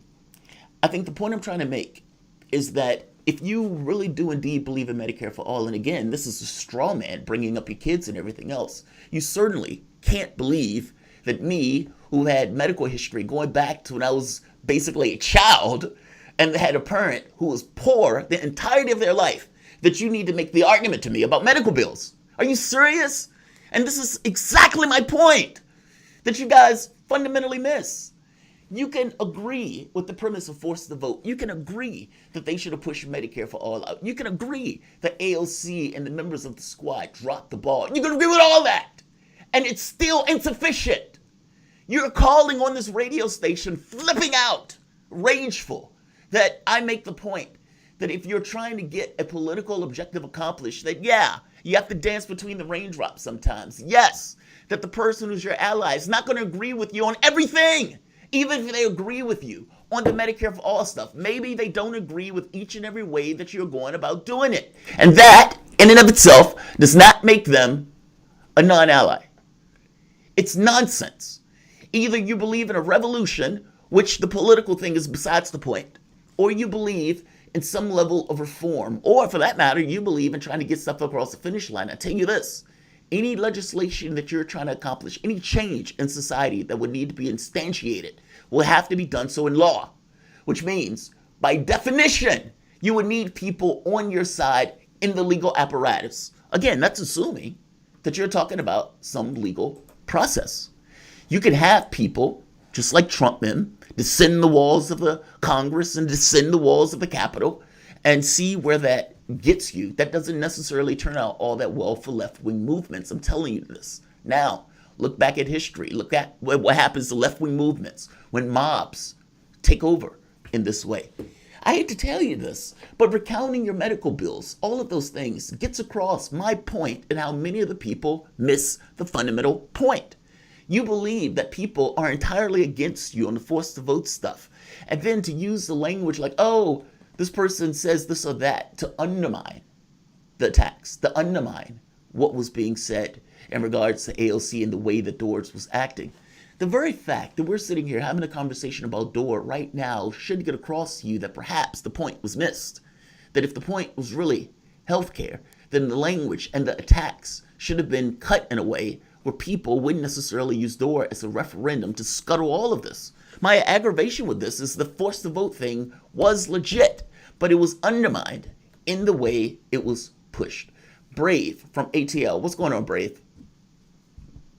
Hey, what's going on, guys? Really great show. I'm going to say first, please make some space throughout the week to dedicate like whole segments to callers so they can call in, because it's awesome. It's awesome. And it's not enough time in the show. But getting to the point, I'm just going to say ditto to everything that the guests and all the guests have said throughout the show.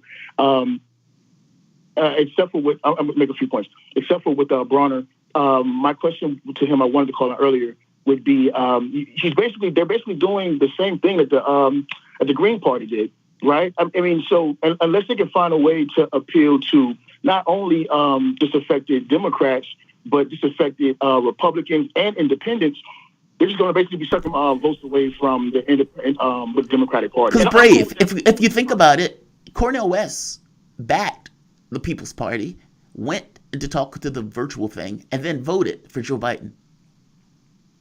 You see what I mean? Like, it needs... Let me ask you this. What do you think would allow people to get over the hurdle of the other when they're going to vote? Well, he was just saying it. I mean, Brave, I don't want to cut you off, but you were just saying independents and Republicans, unless you're able to appeal to all sides, basically, in which case you'd be drawing votes from all parties, and therefore any individual party can't blame you for just being a leech. Then you're not going to make progress. And I agree with that. But Brave, I didn't want to cut you off. You got about 20, 30 seconds here to respond. What's your take? Real quick, I'll call it tomorrow and finish the thought. Jamarl, time shortage saved you from my wrath. I had a bunch to get at you. But I enjoyed the show today. I do want to say before I get off, you guys I think you're missing the point with the last caller.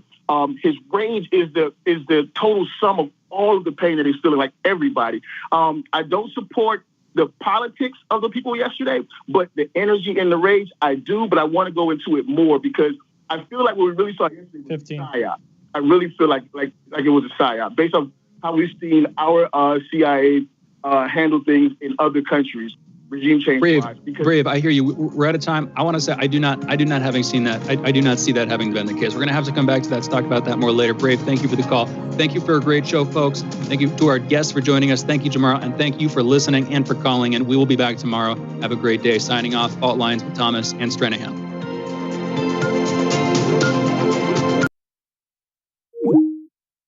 Another Fault Lines into the record books. Guys, I want to thank all of you for joining us. Let's see. We had a big show today. I guess it's not strangely enough. The Capitol was just attacked, so I guess that makes sense. Doris screaming is a fart in the wind compared to the yesterday, and you whining cowards still complaining about tone. Y'all really don't deserve good things. Charles Pierre. I think the thing is, and my issue is, the relegating in this kind of propagandistic way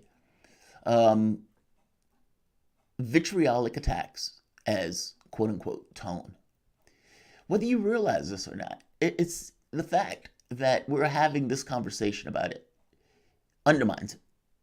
But the reason we're having the conversation is not for the propagandistic way that many of the people who are backing him in this kind of tribal way, it's because of the way it was put. If you wanted to get this over the finish line, where you wanted these guys to have to abide by it, or at the very least give the best bang for the buck in trying to have an opportunity for them to abide by it, attacking them viciously and then being shocked that they don't back you, I don't quite get. And this is from somebody who, again, was forced to vote. I like the way people say, well, I don't agree with them scaling the walls of the Capitol, but I do like the energy of it. No, you agree with it. Be honest and just say you agree with it, and you like the fact that these guys scaled the Capitol. You just didn't have the balls to do it yourself. Man up. Go for it. Trudy, Pence should invoke the 25th. I got to be honest. The other impeachment was stupid. Impeaching on this, yes, makes sense to me. Trudy, you finally got me. I agree with you. This was absolutely impeachable offense. ABC actually reported on the cops letting them in. Trudy, because the cops were letting them in. This is what I mean when I said the police force needs to be investigated on this stuff. I don't think there has a tendency for cops to trend towards right-wingers. And when you're looking at the other protests, look at how chummy the cops tend to be with the right-wingers. And in this very specific instance, they got video of the cops letting these guys in. So yeah, Trudy, I agree with you. Lynn S., they didn't break in, they were allowed in. Yes, they were basically allowed in. I mean, but break allowed in, the cops weren't supposed to do it. David Morse, Bernie being the chair of the budget actually helps us. I don't think it hurts. I'll put it that way. I don't think it hurts. Look, I get that a lot of you disagree with my opinion on this, but you should, at the very least, understand my opinion. And the people who tend to push back on it don't quite get it. It's as if your complaint is at the very fact of saying, hey, you expect this person to do something that human beings don't typically do. And that's basically a respond to vitriolic behavior by looking at the heart of what you were saying and not necessarily the way it was put or said. I am making the point that if that was put in a different way, you'd have had far more accessibility to people who are basically in your sandbox. I have no expectation of having a conversation with Jake Uger, so yeah, I'm going to call Jake Uger a sucker. I believe he was a sucker. If you believe that is hardcore, fair enough. Yes, I'm going to call Elizabeth Warren a snake because I believe she's a snake and she's backstabbing Sanders. I've attacked Sanders for that matter. You didn't bring that up. I've attacked pretty much everybody. And I push it because I try to push for policy and so forth. But I don't think you would ever find a video of mine where I'm directly screaming, belligerent, cursing, and basically being disingenuous. I'm sorry, AOC is not standing in the way of your Medicare for all, even if she doesn't necessarily take the aggressive act that you wanted her to take in that moment. Those are different things. She should have taken the act. Yes, it's unconscionable she didn't take the act and stand up for Medicare. Yes, absolutely, agree on all that. But does it mean that she is somehow blocking you from it? That she is somehow the same as Pelosi? That she is just one of the other Democrats that is in your way of getting this or that? No, I don't buy that. I don't buy that. I can greatly disagree with her. I can greatly disagree with all the members of the squad. I've been the channel that have been telling you to leave the Democratic Party. I've been the channel that basically said that no support should be given without conditions around the support. So I've been very consistent in my point of view of this stuff. It's just in this very specific instance, I don't necessarily see the benefit of attacking AOC, and especially for something where the attacks aren't entirely honest. And then the propaganda behind it is that people should be able to say whatever they want to say to people. You should look at the best of their virtues. Yeah, that's propaganda. I don't buy it. And I'm not playing this tribalism shit. I have all sorts of medical bills myself. I have a extreme want for Medicare for all to go over the finish line. So much so, I consider it a litmus test. I have even gone so far as to say Medicare for all should be the tip of the spear for any particular attack, and anybody and everybody should leave the Democratic Party that believes in it and stand under that banner. They're perfectly consistent in that. Nor has that changed. And I will put my want, my desperation for Medicare for all up against anybody else's desperation or want for Medicare for all. And I still come to the conclusion that the best way to get it across, or the most, the best way to get it across is to leave the party and stand under the banner of Medicare for all. And you will need allies in Congress that is willing to accept and back your position, and acting as if these people aren't somehow on board for this, if we can push it and have the energy and momentum behind it. I think it's ludicrous.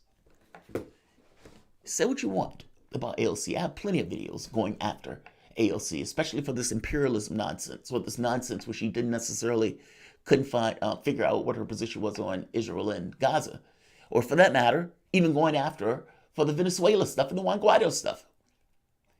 Those are fair things to hit AOC on.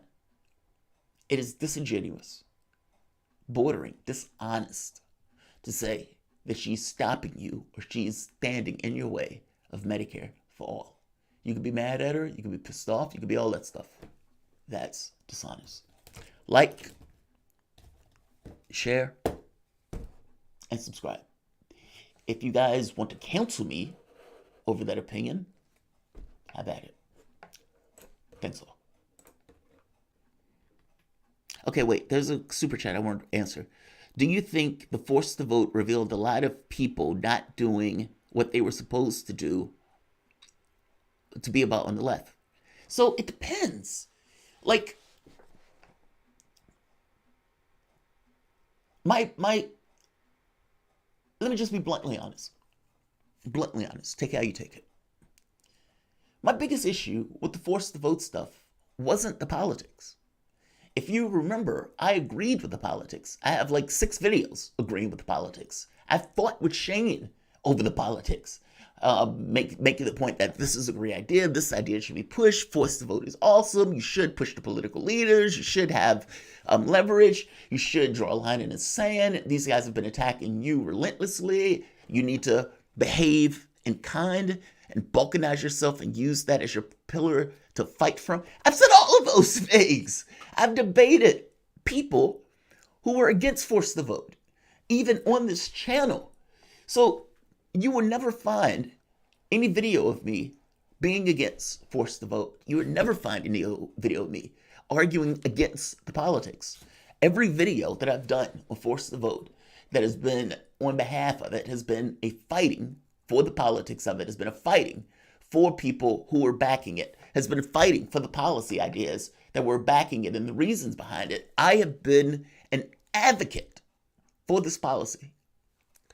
But because I don't back it 100%, because I'm at the 99% level, the 99.2%, because I don't necessarily like the way that it was pushed, because I think it could have been pushed in a way that wouldn't have taken the people who pushed it and the egos of those people and put that in the fucking middle of it, where you have to debate and argue over the ego of it before you can even get to the real story of it to get it to push.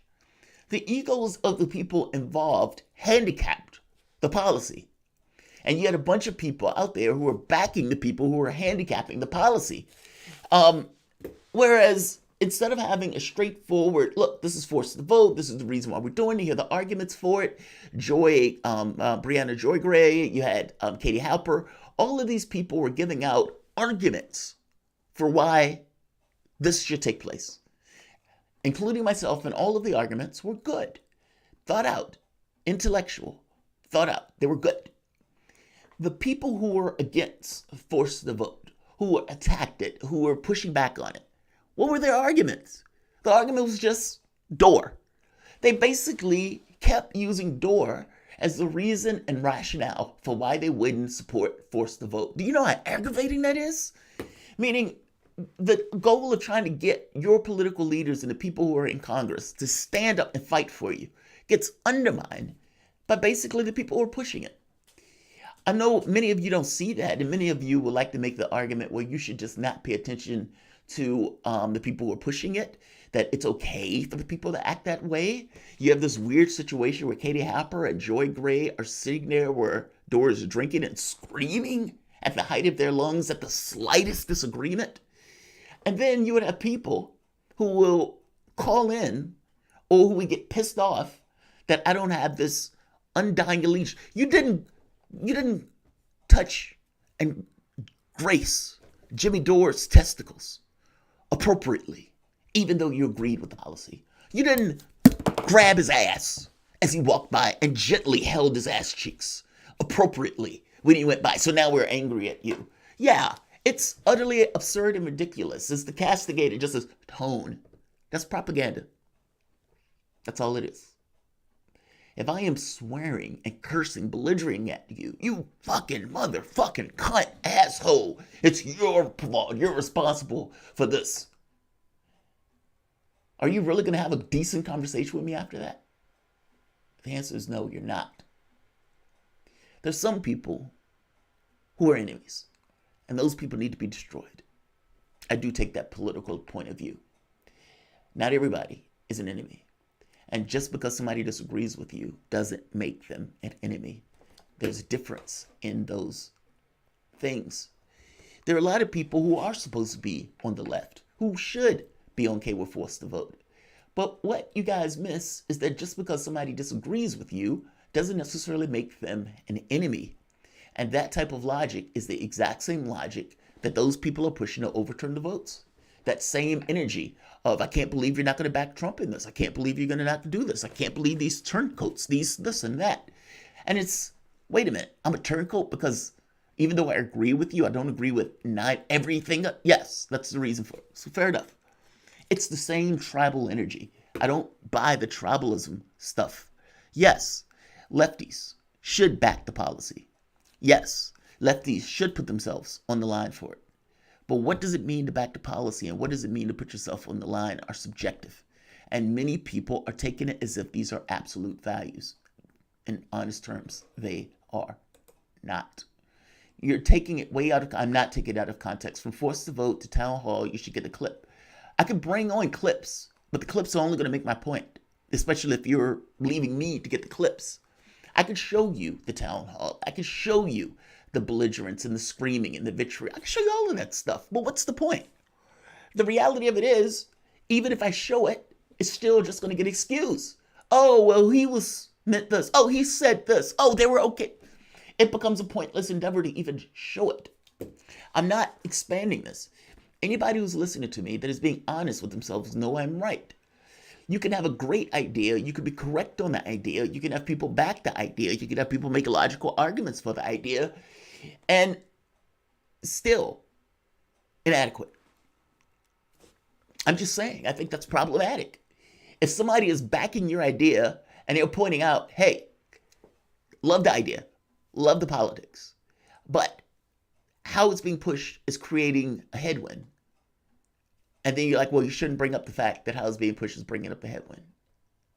I think that's nonsense. I think it's nonsense. I got to be honest, I'm even tired of talking about it.